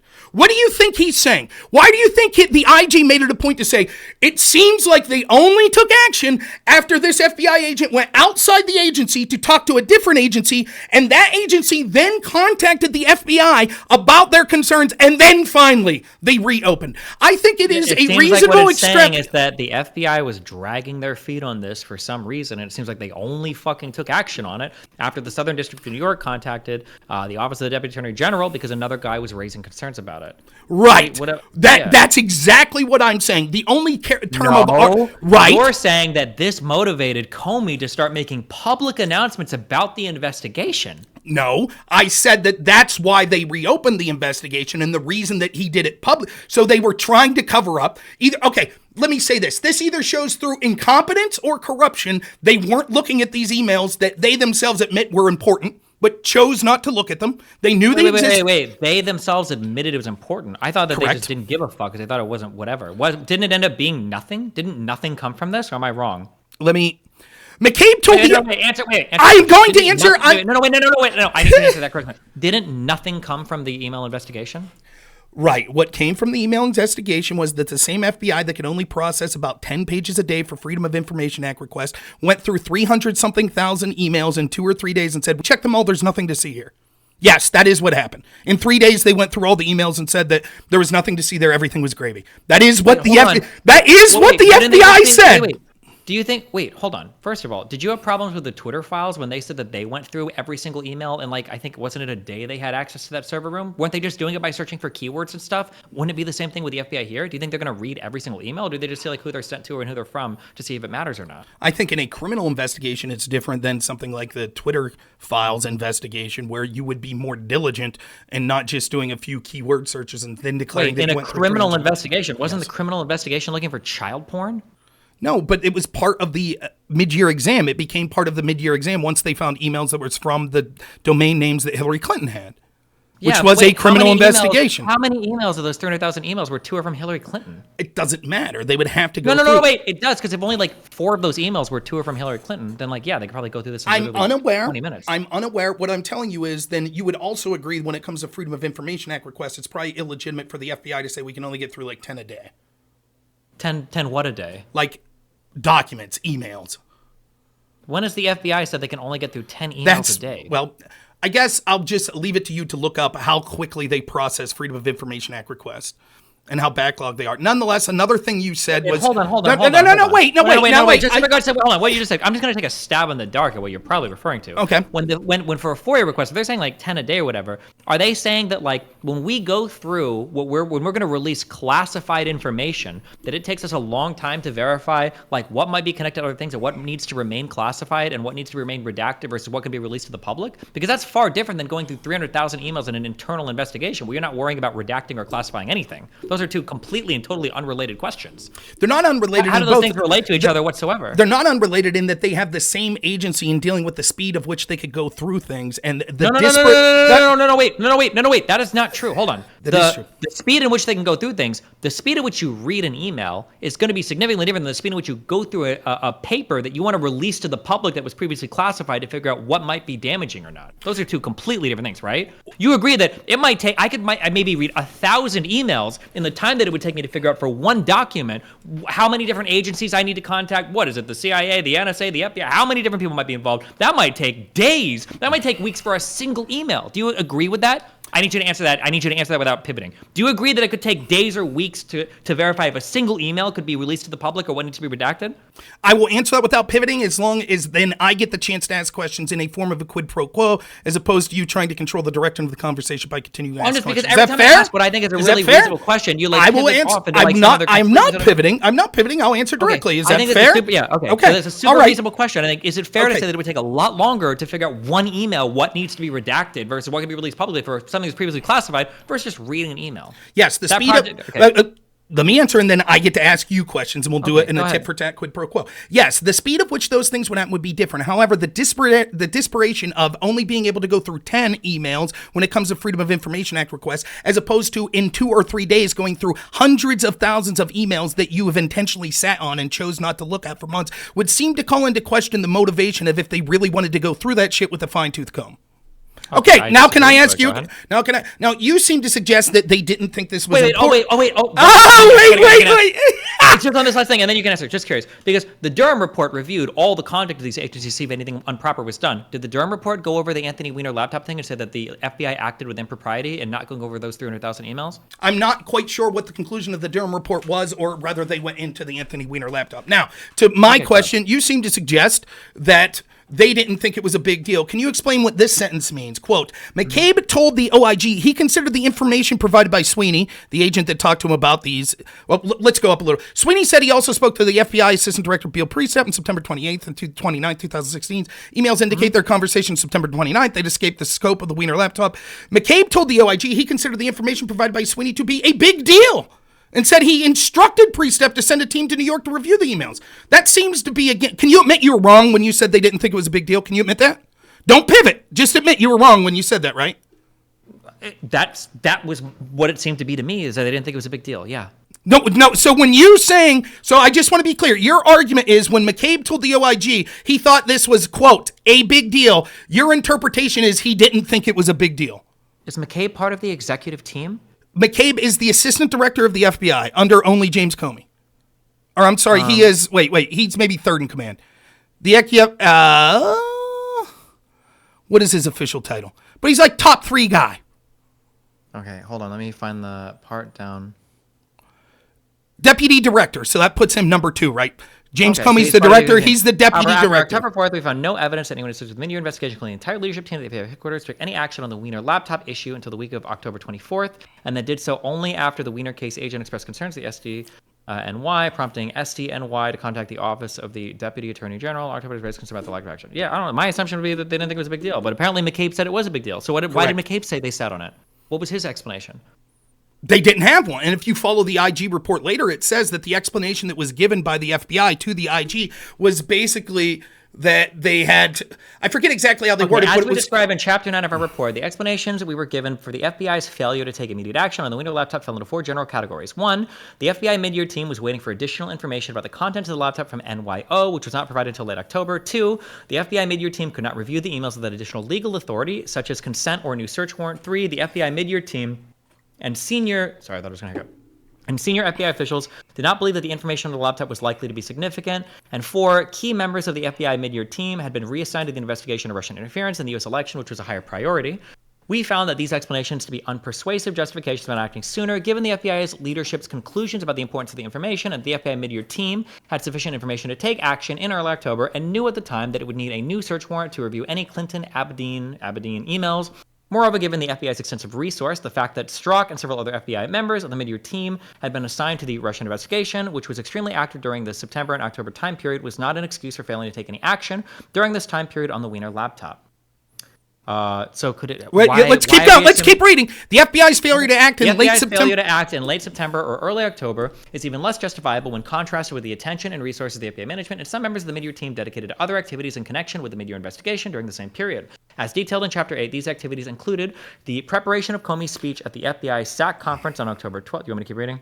Just the last sentence. Once it gets to the paragraph, I'll read it. In assessing the decision to prioritize the Russia investigation over following up on the mid-year related investigative lead discovered on the Wiener laptop, we were particularly concerned about text messages sent by Strzok and Page that potentially indicated or created the appearance that investigative decisions they made were impacted by bias or improper considerations.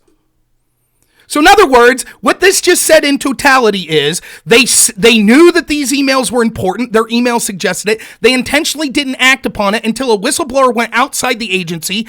That outside agency then goes to the FBI, which forced their hand. But even at the end of it, they can't be certain that they are not persuaded by the FBI's excuses and actually think that the text messages between Strzok and Page showing obvious bias may have had a conclusion to prioritize going after Trump and Hillary. Yeah, so that might be the narrative that you're spinning, but it sounds like what's being assessed in this report, what's being asserted in this report, is that there definitely could have been some bias. I think the Durham report said as much, that they wanted to prioritize the Russia investigation because they thought that there was something more juicy there, and that it seemed to be the case that this particular laptop, they didn't have any good reasons to not pursue it, but why? It seems like a combination of like either incompetence or just like bias here is feeling these things. There's not an intentional effort to obscure or hide this.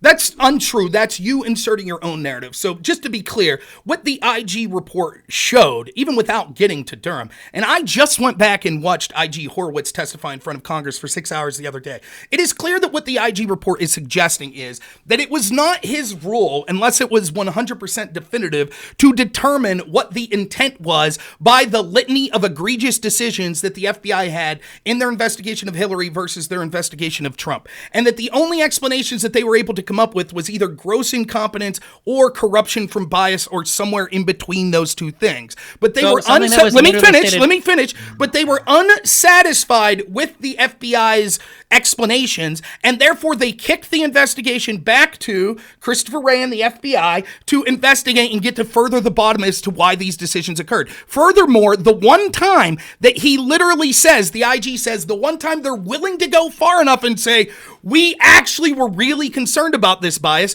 was with the Anthony Weiner thing. where Strzok was so one this of the paragraph agents. down here at the bottom here, the next paragraph literally says, we searched for evidence that the Wiener laptop was deliberately placed on the back burner by others in the FBI to protect Clinton, but found no evidence in emails, text messages, instant messages, or documents that suggested an improper purpose.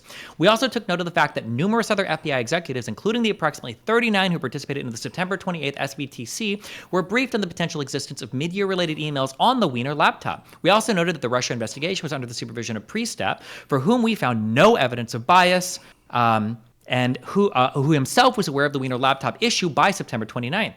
However, we also did not identify a consistent or persuasive explanation for the FBI's failure to act for almost a month after learning of potential mid-year related emails on the Wiener laptop. So it seems like a ton of other people knew about this, other people that this IG report did not say were biased, that Priestap himself knew about it and that he didn't seem to be biased at all, but people just didn't dig into it. No, so that's again, that's I'm going not to repeat. That's not what it's suggesting. I understand that. No, that's not what it's suggesting. That's what it literally explicitly says here. Let me repeat again in ways I understand that the spin will be, because this was the same spin when Horowitz testified in front of Congress that the Democrats said over and over. Wait, hold on. Just to be clear, I'm not spinning. I just read you verbatim from this report that you seem to take as gospel up until this paragraph that you don't like, but go ahead.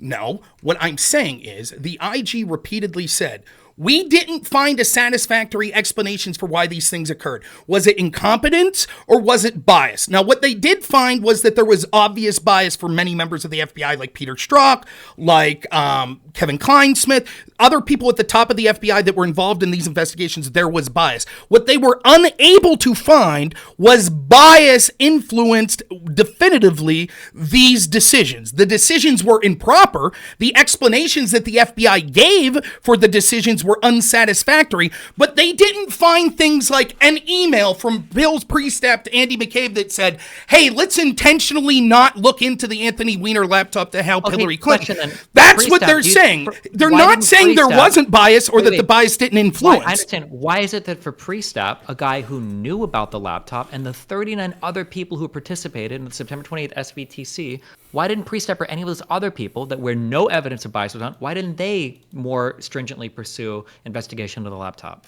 Well, maybe because there wasn't an email showing their bias, that the culture of the FBI was biased against Trump, as is evident not only by text messages of certain messages, but the fact that they were willing to do all sorts of incredibly Let me finish. What the bar of evidence that you're suggesting is this. Unless we have a telephone call where Bill Priestap says all of these decisions we're making is to fuck over Donald Trump, you say, then there's no evidence. Wait, do you think that's the only way that you can prove bias? Well, what did he suggest? I already told you. What Horowitz said was the only attempt they were looking at was they were asking the FBI. They didn't have the ability, for example, to, panel a grand jury necessarily and charge people with crimes. They could suggest. Let me finish. Also, couldn't it be possible that there's a brand new, sexy Russia collusion shit? And then you've got a child porn guy who's got 300,000 emails, and people don't care that much. That McKay might have been like, well, hey, guys, maybe this is important. But, most people are like, bro, I want to be focusing on this sexy Russia investigation. Fuck this cuck shit. Isn't that a totally valid interpretation of what could have happened? I understand the propensity for people that want to defend the double standards to say, but isn't it hypothetical in some world that the FBI could just have over and over and over again prioritize things to would be the detriment of Donald Trump and things that would help Hillary Clinton in almost every single aspect? Isn't it possible that in each specific decision in a vacuum, they could have done so only because they were incompetent or they saw a shiny bauble and said, let's do that? Hypothetically, yes, that's possible. In the same way that it's possible that I guess we could all be in a matrix and that this could all be a simulation. That too is possible.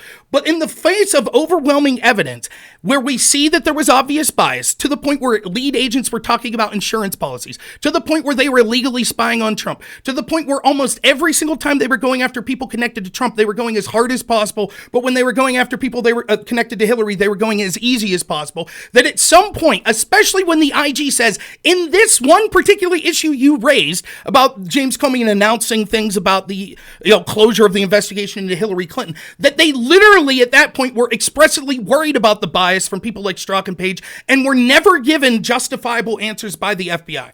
Let me turn the question to you. Do you think it's entirely possible, given the absolute known bias of the FBI, that they decided to prioritize the Russia investigation over the Weiner laptop because they wanted to hurt Trump and help Hillary? Is it possible? Sure. Yeah, of course it's possible, but there's no evidence for that. Let me ask you this Conjecture. further. Do you think it would be a big deal if they did that? If they were intentionally trying to bury some cases in an attempt to, be politically biased, that would be a big deal. Yeah. Okay, given that, don't you think that there should be an investigation that the FBI should have to come up with justifiable answers? It seems like that they did this. Isn't that what this is? Let me An repeat. investigation, and they didn't find any good justifiable answers. Right. If the answer is just incompetence, then they wouldn't have any good answers, right? So then you would say that that's sufficient. Well, the FBI is just incompetent. Do you think that every single person involved should be fired then? I don't. I would have to know the internal reasonings for why they ignored this particular thing. I'm not If sure. this is, can you come up with an answer short of incompetence or corruption of why this would have occurred? I don't have access to the totality of like all of the FBI's investigative arms and body. I don't know. Like, for instance, let's say that we did a big audit and we found out that there were like 300 outstanding FBI cases that they have the resources to deal with, but for some reason they just aren't. Then I would say like, this is like, I mean, it's bad and it needs to be improved, but I would say like, it's whatever. But let's say that we did an investigation of the FBI and we found out that actually the average response time for a case of this level of importance, where where an executive director brings it to the attention of the team, usually it's solved in like 1 to 3 days. But for this, it took 20 or 30 days, maybe even more if somebody wouldn't brought it up. Then I'd say like, ooh, there's probably something more that needs to be dug into that there.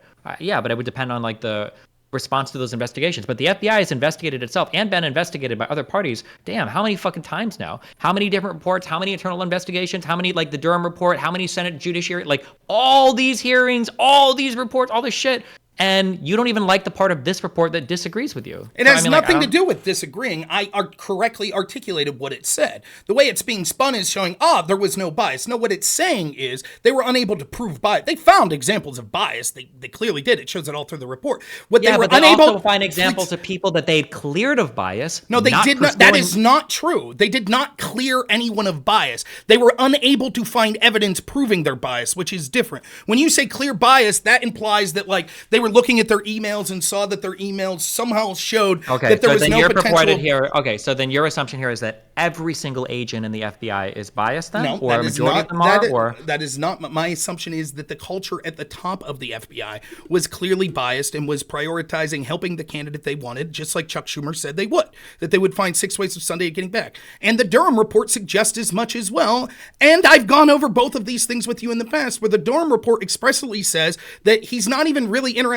in suggesting actual policy changes. It's more of a problem of the culture of the FBI not living up to their message of fidelity to the law, right? What that okay, and then you're saying that then when they did finally go through the laptop, that they lied about what they found. Wait. No, I'm not necessarily. I'm saying they went through it at a rapid pace. It could have been that somehow they went through it, and I'm not even suggesting that those emails on that laptop shows any guilt of Hillary. Let me go further than that. I don't ever think Hillary should have been locked up for the email stuff. Wait, hold on. When are you even doing this? I'm just saying that, like, you're saying, wow, JD Ray, $600. You're saying that half that's mine, right? Since I'm just fucking. Yeah. Wait, but so they went through the laptop and there was nothing there of value. So they claim, and that could be true. The point. Wait, what do you mean? So they claim? So. Right. That's what I mean. So they claim. So they went through it in 3 days, said, we looked at all the emails, it's all good. Comey came out and said, hey, we found these emails, we have to relook into them because a whistleblower went outside the FBI, which forced their hand. He had already made an ass of himself, right? Okay, I got it. Okay, I have to listen. Okay. Just to wrap a bow on all of this and just ask sort of broad. Okay, well, just to connect this to sort of like the idea, I think it's... Yeah, to connect all this. So despite the fact that this IG report doesn't seem to assert that there was like foul play, but that there was bias and that might have hampered the investigative process, even though the emails were searched for on all of this and they went through the 300,000 emails or whatever, but apparently they didn't find anything. You're comfortable feeling pretty strongly that there was some kind of overt or covert act here to help Hillary Clinton. Even though there's no direct evidence of that anyone here, you feel comfortable saying that. But for something like Donald Trump spreading verifiably false election misinfo and voter rigging that everybody around him was telling him false over and over, for that, you can't possibly know if Trump was trying to do something intentionally wrong. You're willing to give him the benefit of the doubt there, even though he's telling lies that every single person around him is saying is wrong over and over and over again.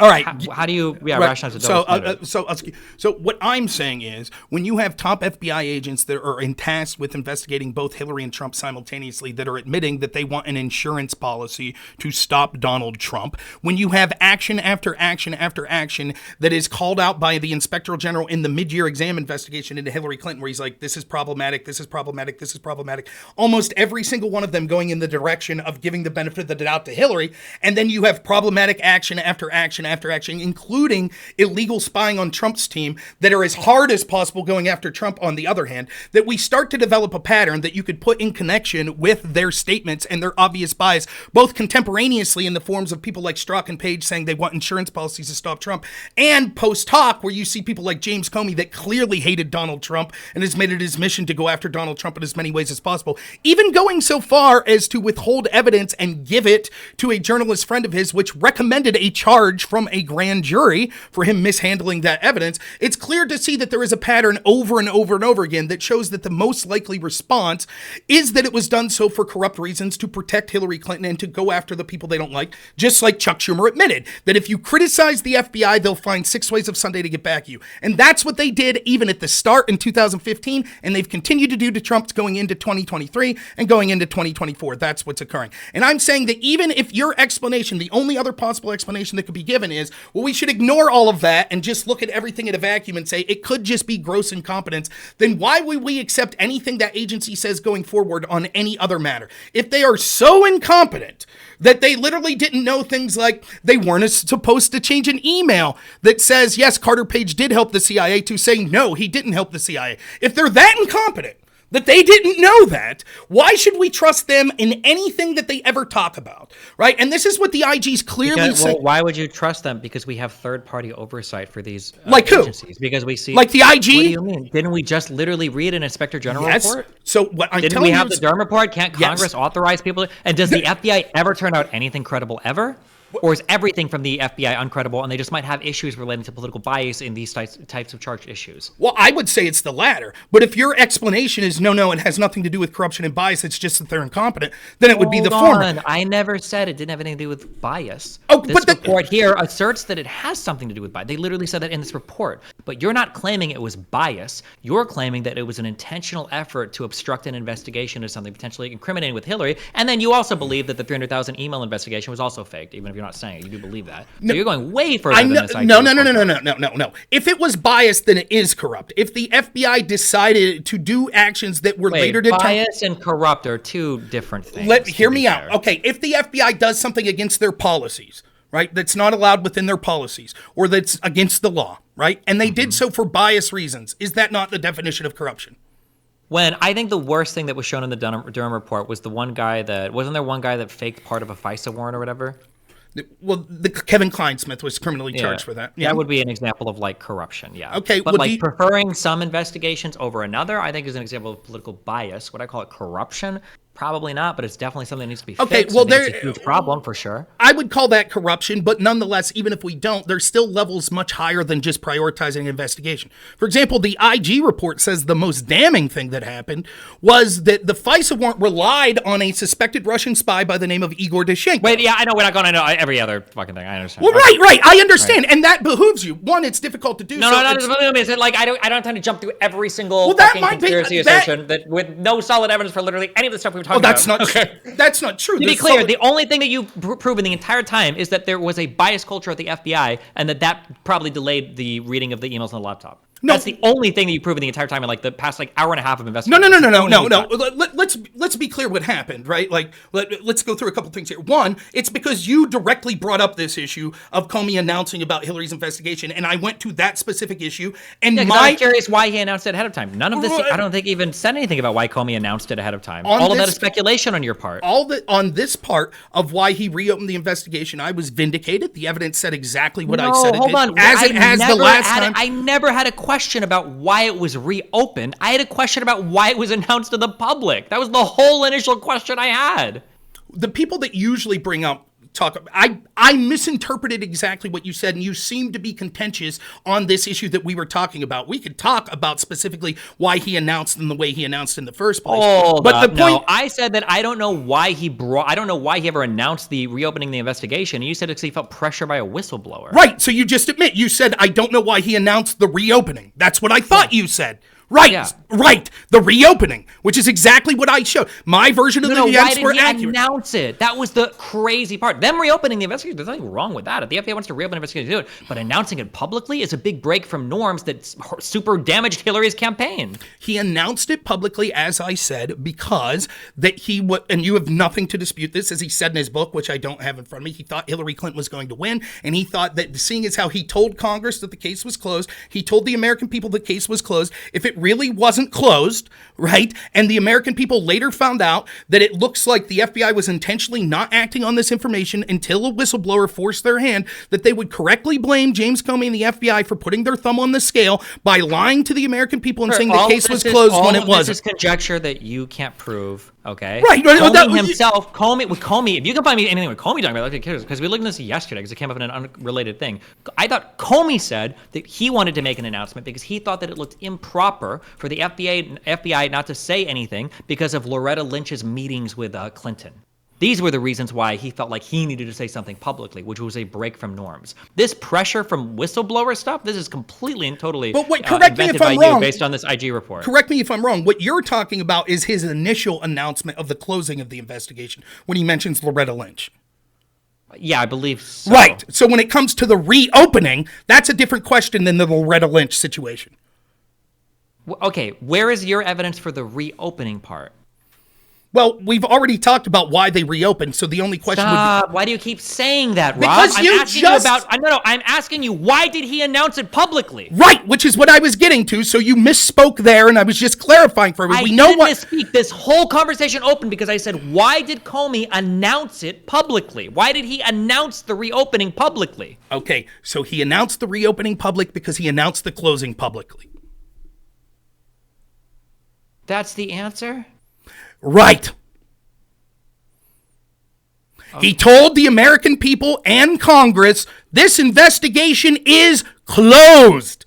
And then a whistleblower forced an outside agency to come to them and said, no, it's not. Here's a bunch of emails. None of this matters. I don't know why you're saying. I just was curious why he announced it publicly. Because that was a huge break from norms, and both of those announcements damaged Hillary's campaign. And let's look at the line that you stopped reading at the IG report there at the bottom page of 14th. You read this part.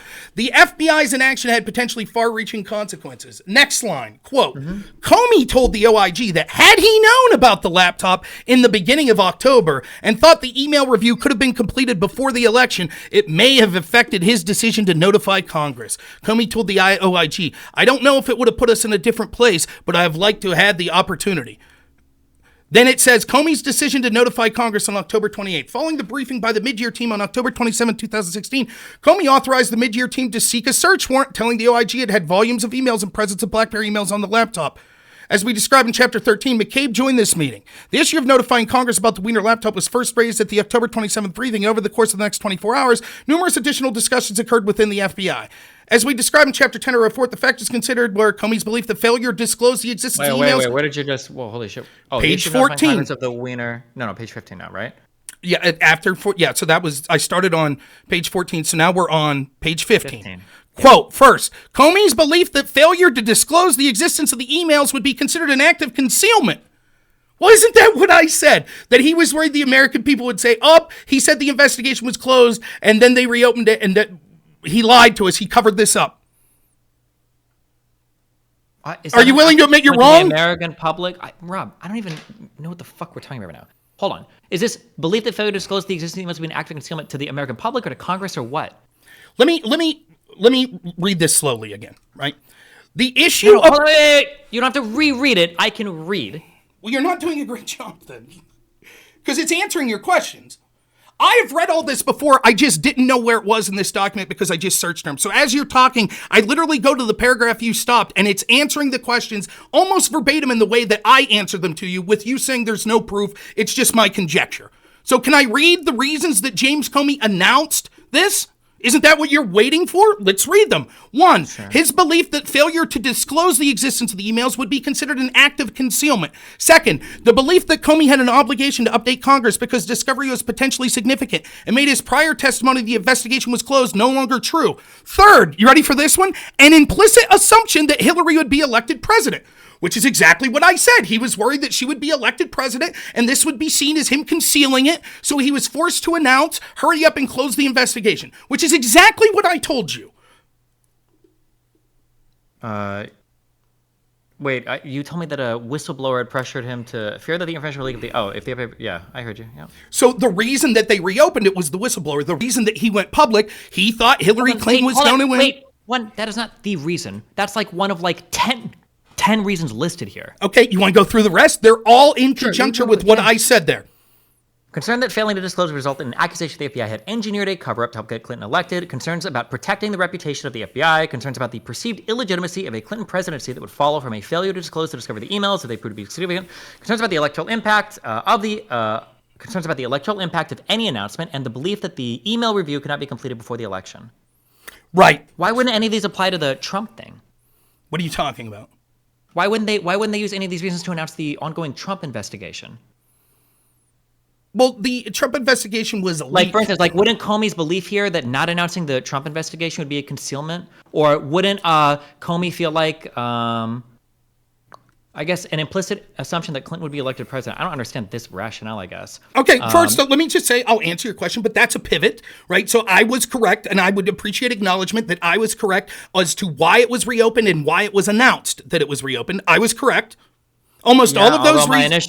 My initial question had to do with the announcing of the initial closure, but sure, for the reopening, well, you were correct, yes. Although when I asked you, you just said he only felt the pressure to announce this because he announced the closing of the last one. But now that we've read this, now you're going back to, oh no, wait, actually, I did remember this. No, I'll give it to you. Sure. No, I had said quite specifically that he thought that Hillary Clinton was going to win. That's what he said in his book, and that it would be an albatross around her neck, and it would be considered that the FBI covered up for Hillary to help her win. And almost every one of these reasons that they give, that it would damage the reputation of the FBI, that it would be accused that the FBI had a conspiracy to help Hillary, that he thought Hillary was going to win. Almost everything the IG report says is in total line with what I initially said. I read it before, but I forgot that where it was in the document. And as I briefly went down as you were talking, the document literally backs up. I understand. Yes. Okay. Thank you. Now, why wouldn't they do this with Trump? Several reasons. One, because they were leaking to the press beforehand about the investigation of Trump. Harry Reid was telling the American public a week outside the election that was occurring. Second, they didn't think Trump was going to win.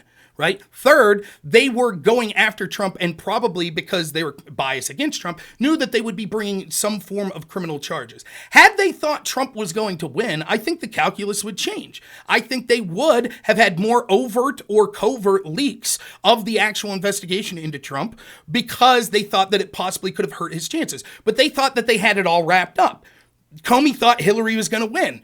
It was all cool. They were covering up for Hillary. They were making sure things weren't out there. They were closing everything up in a nice, neat bow. Hillary had a 99% chance to win. So they didn't need to publicly announce these things. The one criticism that could be made of James Comey is in his attempts to help Hillary Clinton and his belief that Hillary Clinton was going to win, he ballsily comes out and makes this announcement. And the announcement was improper. I agree. Wait a second. At what part of this is he doing this announcement to help Hillary win? Well, that's my interpretation of what's going, and it seems evident based on the evidence. But wait, why would you add that when that's not listed in anything here at all? Well, I'm adding that because that's my interpretation of it. Right? Let me fill out what I was going to say here. The part where, regardless of his motivations, James Comey was the most wrong, he should have never came out and said, we're not charging Hillary, but here's a bunch of shitty things she did. That's wrong. You should never do that. He did that, one, because we could prove he thought Hillary was going to win. And he didn't want any excuses. He didn't want to say, we're not going to say anything, we've just declined to bring charges, Hillary to win, and then all of a sudden, her to be in her first... Didn't he explicitly state that the reason why he made an announcement the first time is because Loretta Lynch's meeting with Clinton seemed improper, and he felt like he had to go above and beyond to make... Yes, and that goes in line with what I'm saying. What he didn't want was for Hillary to win, and then all of a sudden, all of these questions to arise. Wait a minute, they did find classified emails? Wait a minute, Loretta Lynch did meet meet with Bill Clinton? Wait a minute, Loretta Lynch said all this shit? This sounds like a cover-up, which would have seen as a delegitimization. He thought Hillary's going to win, so it didn't matter if he came out and said this because Hillary was still going to win. I think, and this is my opinion on it based on all the evidence we see, that Comey and the FBI wanted Hillary to win, as Chuck Schumer told us. And that's why all of these disparities with the Hillary investigation, barring that one issue, the announcing of things she did wrong, but then saying, but we're not going to charge her, which there's significant dispute as to whether any reasonable prosecutor would have charged her. That's a bullshit claim. But I actually have no problem charging her because I think it is the norm in Washington for people to mishandle classified information. And if you're going to charge Hillary, then you got to charge George Bush. Then you got to charge Obama. Then you got to charge Mike Pence. Then you got to charge Trump, right? You got to charge everyone. Classified information isn't even a crime. It's intentionally mishandling it. Well, right? but yes, but I digress.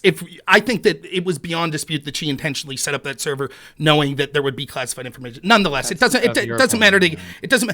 My point is that it seems evident to me, based on the discrepancies we see of how one investigation was handled with as light a touch as possible, and the other was as heavy a touch as possible, and Comey's admission that he thought Hillary Clinton was going to win. That explains his actions. That the reason he came out and announced this wasn't to hurt Hillary Clinton, as Democrats are keen to say. Oh, James Comey cost her the election. If you say that they were biased against Trump, why did that's not what anybody says. Nobody says that's that, absolutely nobody says that Comey did it intentionally to nuke Clinton. What they say is that Comey engaged in an egregious breach of norms that probably cost Hillary the election, which is both of those are true, and you've But they go further than that, and let me be specific as to what they say. They say that in rebuttal to when someone like me talks about the corruption of the FBI. So when I point out a bunch of evidence that shows how corrupt the FBI was in going after Trump and Trump-connected people, and how easy they were going after Hillary and Hillary-connected people, one of the rebuttals that I always get is, but then how do you explain the fact that James Comey came out and said in the closing of the investigation of Hillary Clinton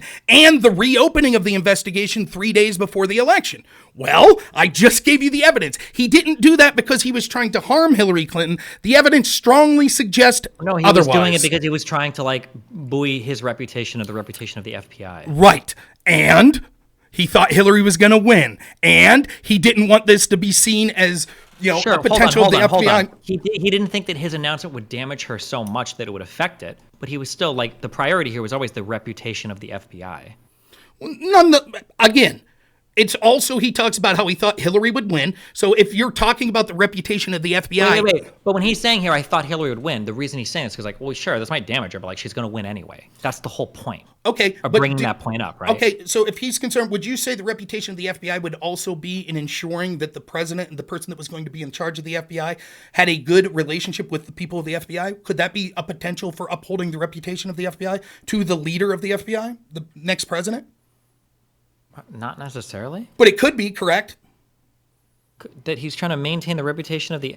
I don't think that his statement, it felt like this was more of the reputation of the FBI in the eye of the public, not any elected official. I don't know if anybody wants an FBI that's making these types of announcements, right? Wouldn't you say that's true, that nobody wants an FBI that makes announcements like this? Well, I would hope not, but that's certainly not true. There are plenty of people that are partisans that would... Do you think Donald Trump would want an FBI like this? If it was going after his opponents, probably. Really? Didn't Donald Trump literally say explicitly that he fired Comey because of the public announcement of the reopening of the investigation? I don't know exactly what his public declaration was, but it's evident based on conversations he had with people that the reason he fired Comey was because in private, Comey was telling Trump he wasn't a target of the Russia investigation, but in public, he was refusing to say as much. So he fired him because of obstruction of justice. Well, that's one way of interpreting it, right? I think it's heinous. I mean, I guess he could have just deleted subpoenaed emails and left off the hook like Hillary's team. But nonetheless, wait, how is that not how is that not literally obstruction of justice if he's firing Comey because he's not giving him information about an investigation related to him? If he's saying privately you're not being investigated, but publicly won't say it, what justice is being obstructed? Because he's firing him for not giving him details of an investigation related to him. No, that's not. He didn't say, I can't give you the details of who's being investigating. He's assuring Trump privately, you're not the target of this. You're not. And Comey's even admitted this. Comey said that when he talked to Trump, Trump said, hey, if there were bad actors in my camp working with Russians, by all means, get them. But can you just tell I'm getting eaten alive in the public. There's all these leaks coming out of your office. I'm being accused of being a Russian stooge. And Comey's if that's a fine statement to make, then why wouldn't Trump just say that publicly? Comey wasn't telling me privately what he was saying publicly, so I fired him for it. Why I would he don't. use the Hillary I thing? don't know. I don't give a shit. It's irrelevant. Why do you think he fired? Why do you think he fired Comey? For what I just said, probably because of the obstruction of justice. He wanted to try to fuck with the investigation as much as he could. Why? The investigation thoroughly showed that he didn't have any illicit contacts with Russia. I don't know if he knew that. We don't know if that's You true. think That's what Trump the didn't investigation know? showed, but So wait, you think that Trump thought, actually, I did collude with Russia? That's what I don't you're know saying? if Trump would have known if any of the statements that he'd made publicly or any of the meetings that happened privately crossed any thresholds of legality. I don't know if Trump knows any of the legality on any of this. The reason- Also, as you said before, right, just because something was found doesn't mean that nothing was there. I don't know. That'd be my guess. Otherwise, why the fuck would he fire him? That seems weird as fuck. He It's like- fired him. He fired him because what happened was, and you want to Wait, talk? okay, listen. I'll tell you. Like, it's 11:22. I'm already like an hour and 20 minutes, and now we're jumping into like the Comey firing and everything else. I don't You care. did it. Listen, You're the one who brought Yep, it up. I did. All right, thank you. I love you, buddy. all right, you want to head out then? Yeah, that's what I thought. So let me make sure I'm out of his channel. I don't want to disrupt his channel any further. Leave. 1 second. Just let me figure out how to leave this. There's got to be a... There we go. Disconnect. All right. Yeah, I mean, rage quit. I don't know about that. He probably did have to leave. He probably does stop streaming around this time. But this is the problem, right? This is the problem. First off, he brought that shit up. I was more than willing to try my best to just focus on the idea of January 6th and all. We didn't even talk about the shit I wanted to talk about, right? It is not my area of expertise nor my primary concern to talk about whether or not the electoral challenges of Donald Trump constitutes a crime. I don't think they do, and I think that he's clearly being selectively targeted. However, I do agree. I understand why Democrats would be pissed if Mike Pence would have went through with it. I don't think that that would have just led to Trump being declared the winner. I think that it would have forced the Supreme Court's hand, and then they would have made a ruling whether or not they saw evidence of election interference. And if Trump refused to vacate at that point, I think it would have been very serious. And look, you see people like Camus in here on my chat, no doubt from Destiny Stream, saying, Rob, you're delusional. I mean, anyone with any objective nature whatsoever could see in the entire last hour and a half of that debate, Destiny got his ass handed to him. Like, absolutely got his ass handed to him. Even to the point where he's forced to admit, yeah, you're right. And Camus says, Rob, you're delusional. I mean, I don't know what to say. I literally forced him to say, will you say I was right about that? Yeah, okay, you're right. And still people were like, you're delusional. And let me just say this, furthermore, to Camus or any other Destiny chatter that might be out there. Like, you are aware that Destiny knows that you're full of shit, right? The reason that Destiny wants to talk to me or doesn't want to specifically debate me on certain topics is because he actually respects me as being able to debate. So you just come off as a fucking fool when you hear, which even when Destiny has to admit, yeah, you're right about that. And then, by the way, Aftershocks here, other people have been,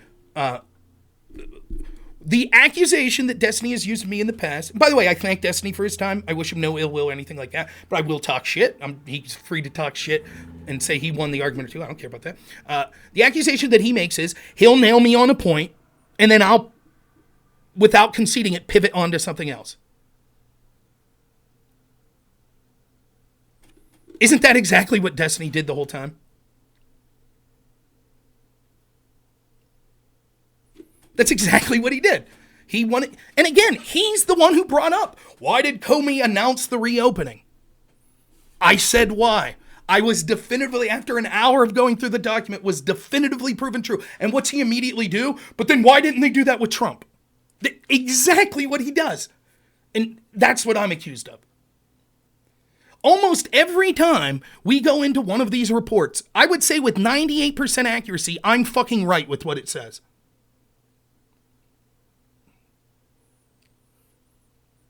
Almost go back and watch the last 5 or 6 debates I've had with Destiny. Whether it be going through the 302 of Mike Flynn, I was exactly right what it said. Whether it be going through the IG report, this is the second or third time we went through it.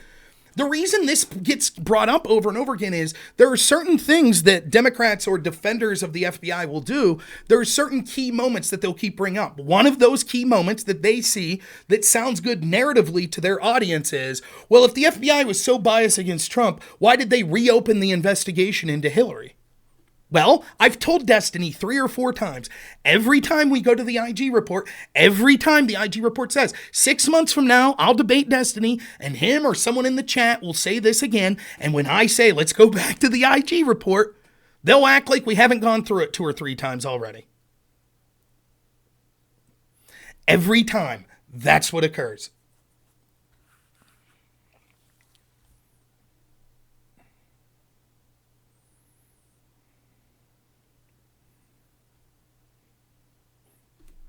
I don't know what to say.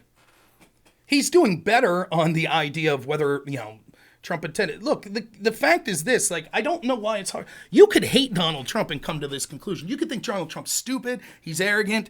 The guy fucking believes the election was stolen from him. He does. And so if you're making it a key point, what makes this a coup or an insurrection and other elector changes what wasn't the same is that Trump knows he's full of shit. He does not. He does not know he's full of shit.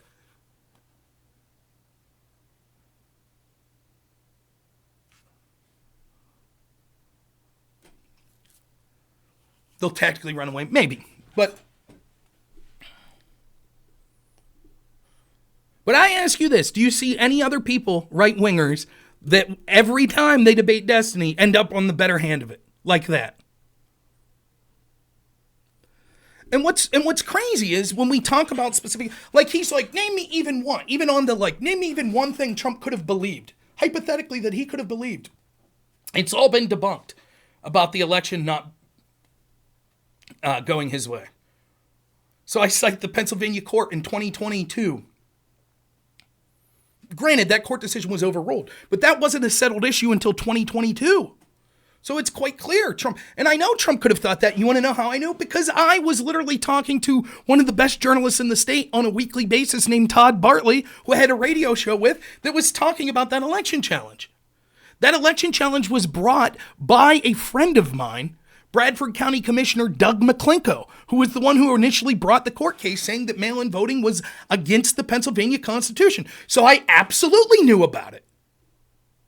And I know that Trump's team had talked to Doug McClinko and knew that he was bringing that suit.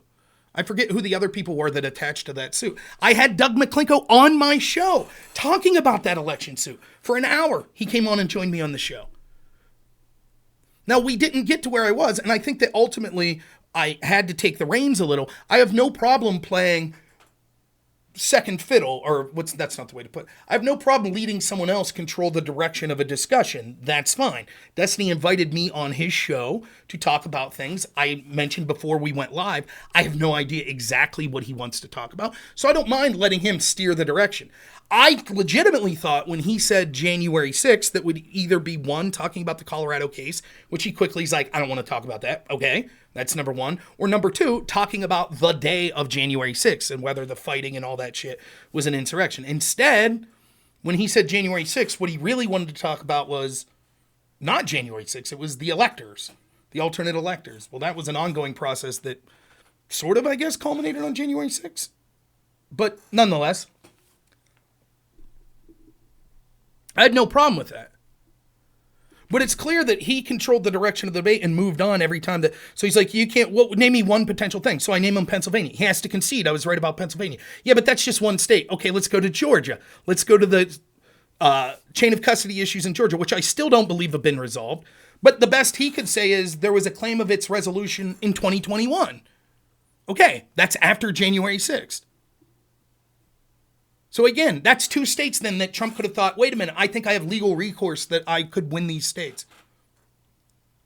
But he's like, yeah, but 80%, 90%, all the other stuff was bullshit. Well, was it bullshit? And these are just big claims that everyone in his circle said it was all bullshit. That's not true.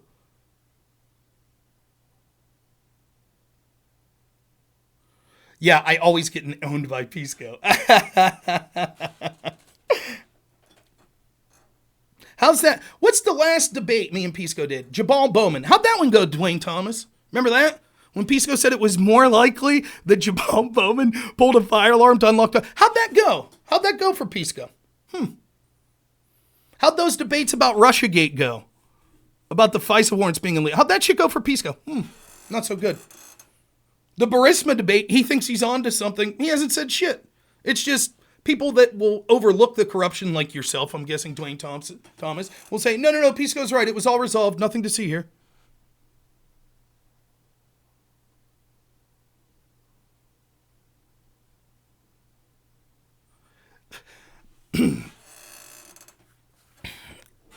I shouldn't even say this. I should keep this secret. Pisco did a panel tonight, didn't he?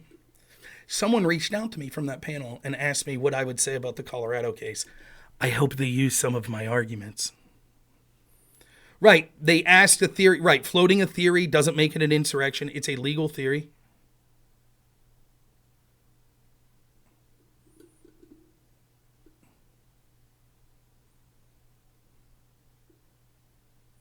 Didn't Pisco admit the Burisma debate? He killed you, LMAO, you're coping. How did he kill me? What did he kill me? What were his claims? You tell me, Dwayne, would you like to call in real quick? We could talk about it. You could tell how he killed me. Right? Would you like to? Or we can go one by one. You could just click yes or no. Your choice, Dwayne. He killed me on the Burisma debate. Now, what he did was said there were a bunch of bullshit that has nothing to do with the central claims made. Like he said things like this. Here's what he admitted to. Yes, Biden was the one who came up with the quid pro quo. And yes, that quid pro quo did ultimately force the firing of the prosecutor. And yes, the new prosecutor absolutely did benefit Burisma, Hunter Biden's lawyer. It absolutely did. But there's a bunch of reasons why that doesn't matter. That alone, no matter what the other reasons are reason enough to show that Pisco's lost the debate. That there should have been an immediate investigation into Joe Biden, forcing Joe Biden to testify as to why he took these actions. He said things like this. But it was okay for Biden to do that because everyone else wanted Shokin fired. Who? Show me any contemporaneous messages showing that people at the FBI or the State Department wanted Shokin fired. Show me any. The first we see is in November when it's Biden's team suggesting wanting Shokin firing. Even Biden's own assistant in an interview admits the one who came up with the quid pro quo was Joe Biden. But we're supposed to believe because a couple people at the State Department testified afterwards, no, trust us, we don't have any documents to prove it, but we were suggesting firing Shokin well before Biden did. Oh, that's Pisco demolishing me in the debate. Even if those documents did exist, it proves nothing. For example, everyone wanted James Comey fired, yet when Comey was fired by Donald Trump, it wasn't a defense to say, wait a minute, everyone wanted Comey fired, therefore no need to investigate Trump. Au contraire, they said, even if it's true that everyone else wanted Comey fired, it could be that Trump wanted him fired for personal reasons. Therefore, we need to investigate. Why wouldn't the same be true of Biden? I didn't block anyone. If someone blocked him, unblock him. I did not. I did not block anyone. No, please unblock him. I'm not even, all I got up is my Discord or my OBS.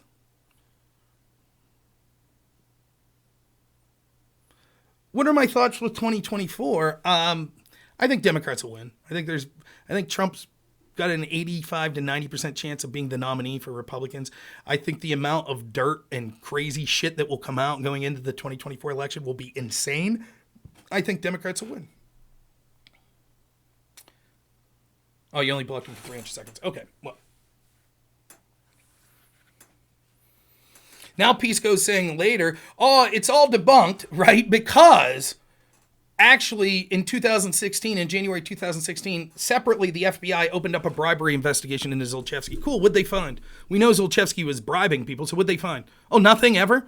And then when the Pittsburgh office in 2020 asked to cooperate, and the IRS asked to cooperate with the Delaware office that was leading that investigation, did they provide any of the evidence? No, they didn't. And none of the financial documents into Joe Biden was ever looked at or allowed to be looked at. And Pisco's even admitted that he sincerely doubts that a grand jury was ever impaneled to get access to Biden's financial documents.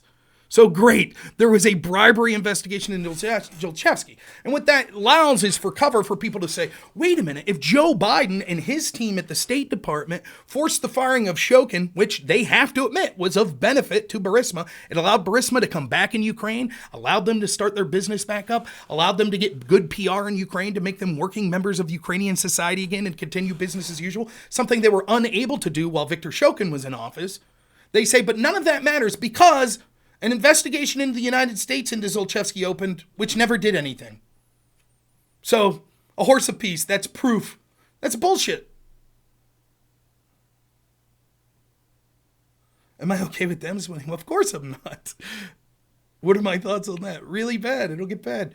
My thoughts on that is if you're religious, believe in God. If you're not religious, there's more important things in your life, your family, stuff like that. I've tried to sound the whistle. I talked about this stuff and the corruption. I've been talking about it publicly on blog posts and stuff like that since probably 2011. I've had a channel since 2017, 18 where I've talked about these sorts of things. I go to Republican meetings. I volunteer for Trump's campaign. I work routinely with not only my local Republicans, but also people in the state level of the Republican Party. People didn't want to listen to me. So here we are. My conscience is clear.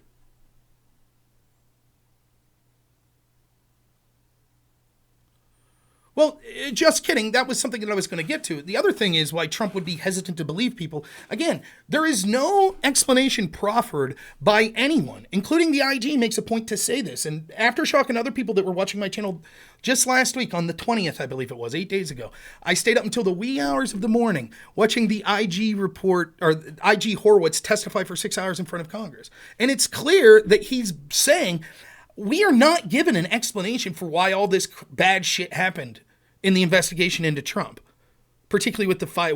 He's like, yeah, there was reason to open the investigation, but the steps they took violated procedures over and over and over, and we haven't been given a satisfactory explanation. And it could be incompetence or it could be some form of bias or anywhere in between, right? Thank you, Riolis of Astoria. I really appreciate it. I have no problem with a Destiny supporter saying, hey, Rob, I thought you did okay, but you're wrong about this, this, and this. Destiny's more right. And that's fine. I don't mind that. But it is a bit pet peeve of mine when someone's like, you're an idiot. You're smooth brain. You're delusional. It's like, clearly not. Like, I wouldn't say that about Destiny. I'm not going to be like, Destiny's the dumbest person ever. Like, I'm not going to say that. I think Destiny, I think there are a lot of negatives with Trump, and I think one of the things I could say that many other people that voted for Trump in the past can't say is I criticized him in real time, much to the detriment of my reputation in the Trump community. I'm also not voting for Trump in the primary, though I will vote for him in the general. I'm going to vote for Vivek because I'm a single-issue voter on corruption, and I think his plan is the best to deal with corruption. And then after that, I would vote for DeSantis if Vivek's no longer in it by the time it gets to Pennsylvania. So Trump would be my third option, but I would support any of those three in the general election over Joe Biden or Gavin Newsom. But none of those three will be perfect, and it might not even be good. We might already be down a path that's unrecoverable. Tom Bombadil, right. I mean, for God's sakes, if Tom Bombadil's weighing in on Debate Bros shit. But I guess the last thing I'll say is, so given that FBI, like, why do you think Trump would be skeptical of everything? Now, I think it's in Trump's nature that he's just like, I think he has an inflated sense of self where he thinks he's like Trump probably looked out at his crowd, was like, it was the biggest crowd ever. He probably believed it. And it's like, no, dude, like, it's just not. It's not. No one respects women more than me. He probably fucking believes it. Probably not true, right? But his distrust of these institutions is absolutely warranted given what occurred against him. In other words, the swamp is even bigger than he thought. I think the election was stolen from Donald Trump, though not necessarily in the same way. I think the election was stolen in the form that we had collusion amongst almost every major institution in this country to put their thumb on the scale. And when you're talking about elections decided on razor-thin margins of 50 to 60,000 people in a couple swing states, then little things like changing election laws in ways that I think are illegitimate, or censoring certain viewpoints online, or having 52 FBI agents say that this is Russian disinformation, and labeling Trump as a Russian collusionist for 4 years and all that shit, that's enough to tip the scale. The algorithm itself, as Professor Robert Epstein testified, was able to sway potentially as many as 16 million people.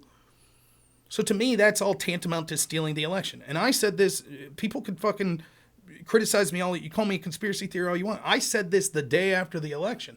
I said, first off, I have literally debunked more misinformation about the election being stolen claims than almost any lefty. I tried to go through them with a fine-tooth comb and see what I thought was legitimate and illegitimate, right? I made fun of ones like, oh, actually, the Navy SEALs are fighting mercenaries for Dominion voting machines in Germany. It's a fucking joke. It was a joke. So dumb. Right? It's absolutely dumb. But what I said from the get-go was, I have no problem people wanting to talk about any election malfeasance, voting machines, tallying votes, whatever. Do you? I don't really do that stuff. I didn't talk about much of that stuff. I said, I'm going to operate under the assumption that that didn't occur. What does that say about us? What does it say if a doddering old man with dementia can be drug across the finishing line by a combination of big tech, corporate America, our intel agencies, our mainstream media? Thank you so much, Cokes. What does that mean for the future? What's that mean for elections going forward? Because the algorithm's only ever going to get more powerful. Thank you, Cokes, for the subscription. AI is only going to get more powerful. The ability to influence people is going to become more and more powerful. What's that mean for future elections? Hell, it may be inevitable whatever this election is. Let's say we get things right for the next 20 years. Inevitably, we might be down a path that's unrecoverable in the traditional sense of the way. That we just have the illusion of choice. It could be the case. I don't know. I'm still going to fight for what I see as corruption and against it now. I'm going to, But any debate plan in the near future, I would love to get on Tim Pool's show. So if people want to send any, I tried to record all of this in addition to live streaming it. So I'll try to upload it to YouTube. So one of the things y'all could help me with is if you want to reach out to Tim Pool, who's talked about me several times on the show,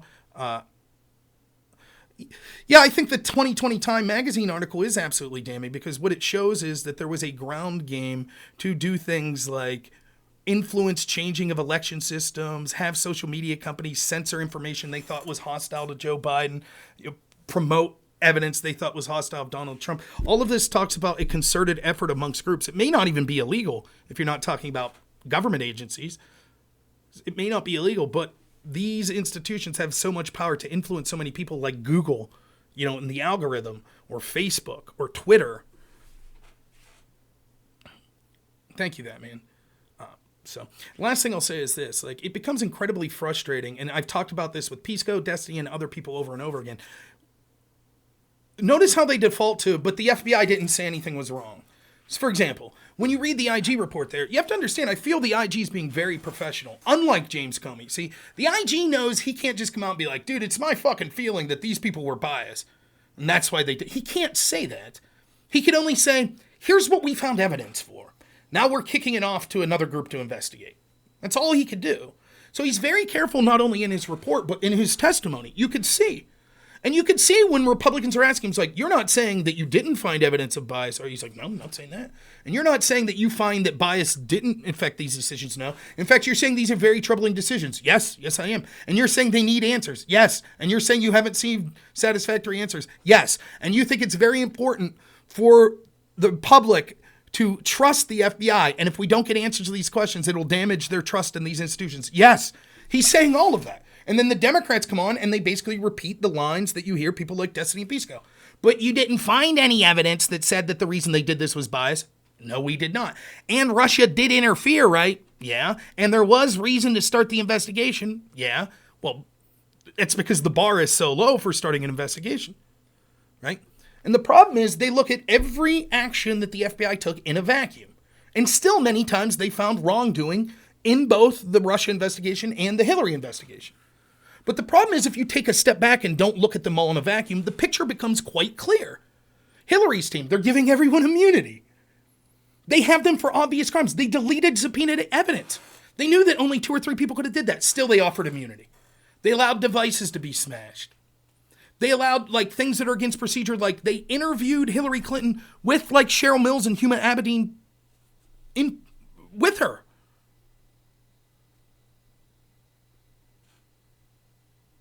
Thank you, Conservative Carnage. I really appreciate it, man. I hope everything's going good for you, man. I'll keep you in thoughts and prayers, man. Glad you're here. Hope you enjoyed it. Well, it's not and there's no problem with asking for, one of the things, I know Destiny wanted to talk to me because he's going to talk to Alex Jones. I think Alex Jones' weakness, and even Alex will admit this, is Alex is way better read than me. I mean, he spent his life doing this. I do this as a hobby. I focus on a couple of key issues and I try to get in depth on them, right? Other than that, it's a hobby. Alex Jones is spending hours upon hours a day reading classified information and whistleblowers that are coming to him and all this crazy shit. And he has like this near photographic memory where he remembers all this shit that he's reading like from 10, 15, 20 years ago, right? But once you're so far down that rabbit hole, everything's a conspiracy. So there's a school shooting. Had to be MK Ultra. Had to be the CIA put someone. No, sometimes people just go nuts and kill children. There's a hurricane. Had to be the HARP fucking with the ionosphere. No, sometimes there's just hurricanes. Right? I'm glad to hear it, Conservative Carnage. So Adam McGill, I'll answer that question as my last comment, and then I got to get out. I'd like to be down here by midnight. So it becomes clear that what happens is when there's all this evident, when you look at the picture as a whole, it's clear the picture that's painted. And the problem is when the ultimate arbiter is the investigator. Who watches the Watchmen, right? So when the investigation finally gets kicked back to the FBI and they're like, yeah, we didn't do anything wrong, or there was a couple minor things, but we handled it. It's bullshit. And that pattern continues to this day. We could talk about the recent investigation into Hunter Biden, leaving the statute of limitations run out in the Burisma thing, trying to offer a sweetheart deal that whistleblowers had to speak up about, that then a judge had to speak up and say, I've never seen a sweetheart deal like this before, a plea deal like this before. Then 6 months later going, okay, we just happen to find all these tax crimes, but it still doesn't include FARA violations.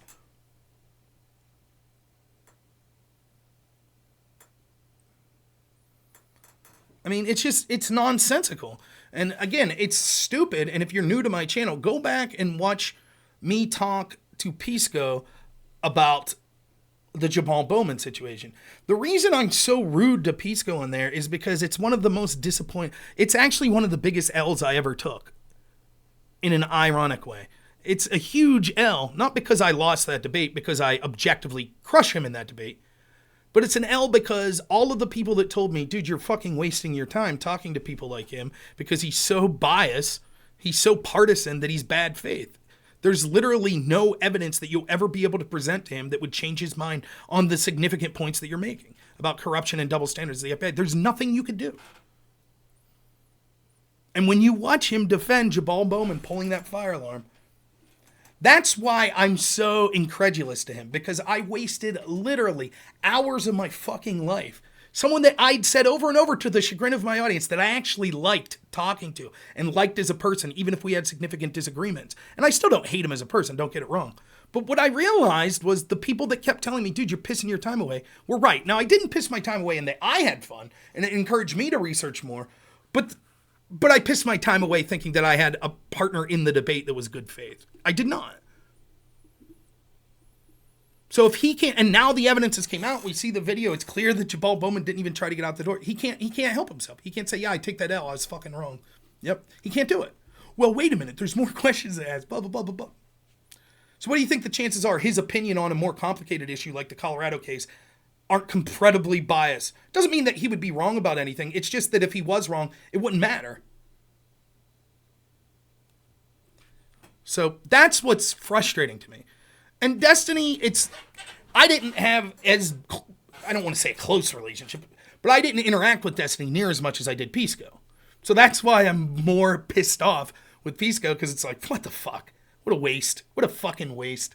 Someone that you respect, even if you disagree with, you respect, and then you're like, oh, they're not worthy of any of that respect at all. You know, I never really had that with Destiny. I'm not saying I disrespect Destiny. It's just, I always knew he was partisan. You know, and I think he actually makes somewhat of an effort more than Pisco, though I'll probably be proven wrong on that at some point as well. But over and over and over and over and over again, I could show this stuff, and it keeps coming back to it. It's not going to happen. There's more hope that Destiny would wake up someday and be like, wow, the FBI really is fucking, has a huge double standard. More hope than Pisco at this point, I would say, but still very little. All right, last question. Adam McGill says, Rob, pretty new to your channel. Any advice on getting good at debates other than practice? Well, it depends on what type of debate you're doing, right? And it depends on what you want to get out. I assume by debate you mean this style of debate, not like collegiate debate or something like that. So I'll only reference this style of debate, right?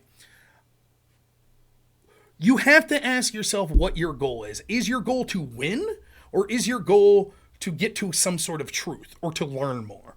Because that affects how you become better at either of those. My advice and the way I debate is I clearly want to look good. I clearly want to, I'm a competitive asshole, right? But that's not my primary goal. My primary goal is that I want to get to the bottom of shit. That's why I intentionally seek out people that I know will challenge me. It does me no good to do the sort of thing where I'm just like, I bring up some Joe Schmo that's never talked and I beat them around. I do that all the time. My channel loves when I do that. I'll stay up until 3, 4 in the morning with some random person who has no channel. It's just a person. And I'll walk them through one stupid opinion they have after another and just knock it down. But that's not when I have the most fun. I have the most fun when I'm debating someone that I know is really good at what they're talking about. So someone I think that was fun to debate economically was Econoboy. Someone that I like to debate legal matters on is Pisco. Someone that I like to debate in general is someone like Destiny. These are people that are considered very good debaters for their side in these particular subjects. That's who I want to debate. And that's what makes me better, is because I'm constantly trying to go up against people that challenge me, and so that I have a more nuanced and persuasive way to talk about these certain issues, right? I wouldn't keep the memory retention of 90% of the shit I talk about on this stream if it wasn't for being in debates. I remember it because I connect. I remember the last time I talked to Destiny, I went and I read the IG report and found this out, right? That's how my memory works. So I think to be good at debate, that's online. Like, you have to think, what's your agenda first? The next thing is you have to understand that there's a 98% chance that you're not going to convince the person you're debating, but that shouldn't be the goal. The goal should be the people that are watching. A huge portion of that are obviously going to like the person that they're watching. So if you're a Destiny fan, you're going to cheer for Destiny no matter what. If you're a me fan, you're going to cheer for me. But there are people that are persuadable, and that's who you should be reaching. And then incrementally that could get larger. Another thing is to be yourself. Stay within yourself. Don't pretend to know shit you don't. Admit when you're not an expert on something. Admit if you end up being wrong about something. That lends so much more credibility to you. If you do like Pisco and you're still standing by I'm not convinced that it wasn't more likely that he pulled the alarm for a delay than to exit the door, even after the video comes out, you lose all credibility with anyone who's remotely objective, right? So be authentic to yourself. And the last thing is, understand that you don't need to win every micro argument to win an overarching point.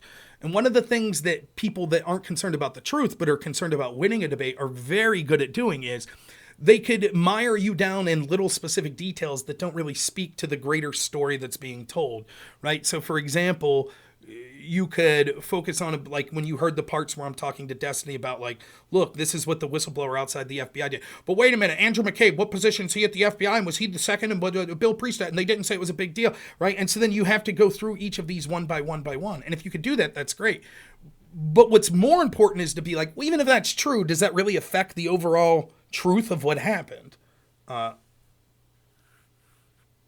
Yeah, bass guitar, I would love to do that. I don't claim to be an expert on that shit. And I hope I made that clear to Destiny and his audience.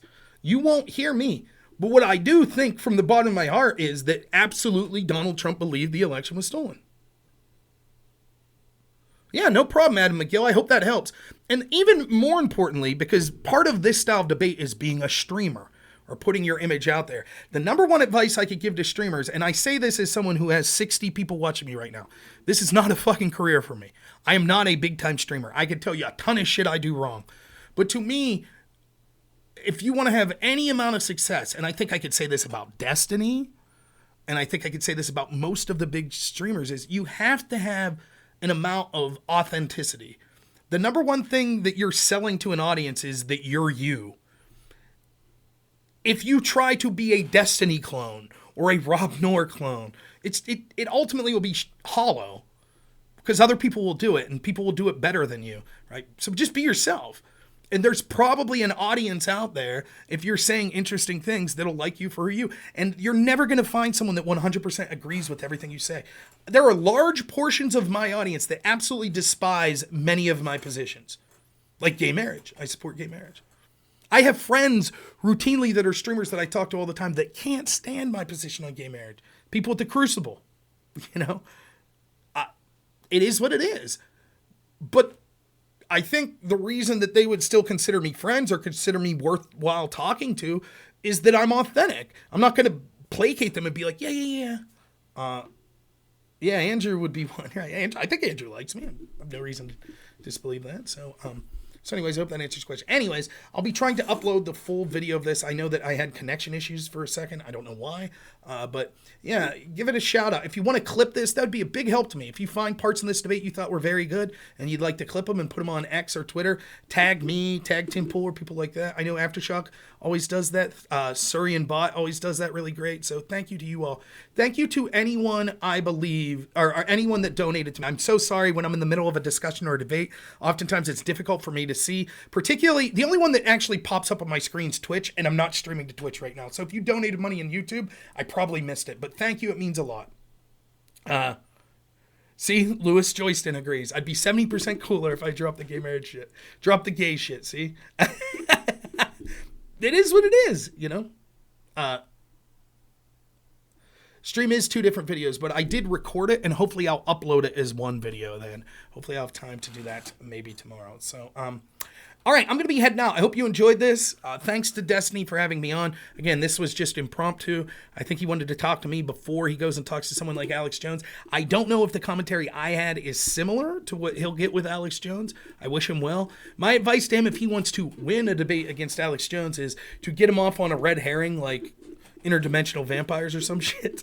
It's probably your best chance, because if you start talking about the specifics, I'll bet Alex Jones has way more specifics on specific election allegations in places like Arizona, Wisconsin, Georgia, and Pennsylvania than I do, because it's not really my focus.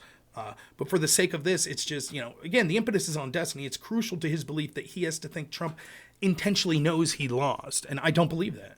And I think that even if you hate Trump, there's good reason to believe, like, the dude fucking would seriously believe that it was stolen from him. So thank you so much. Next time you'll hear from me is probably Monday evening. So I look forward to hearing from you all Monday evening. You guys are the best. As always, have a good one.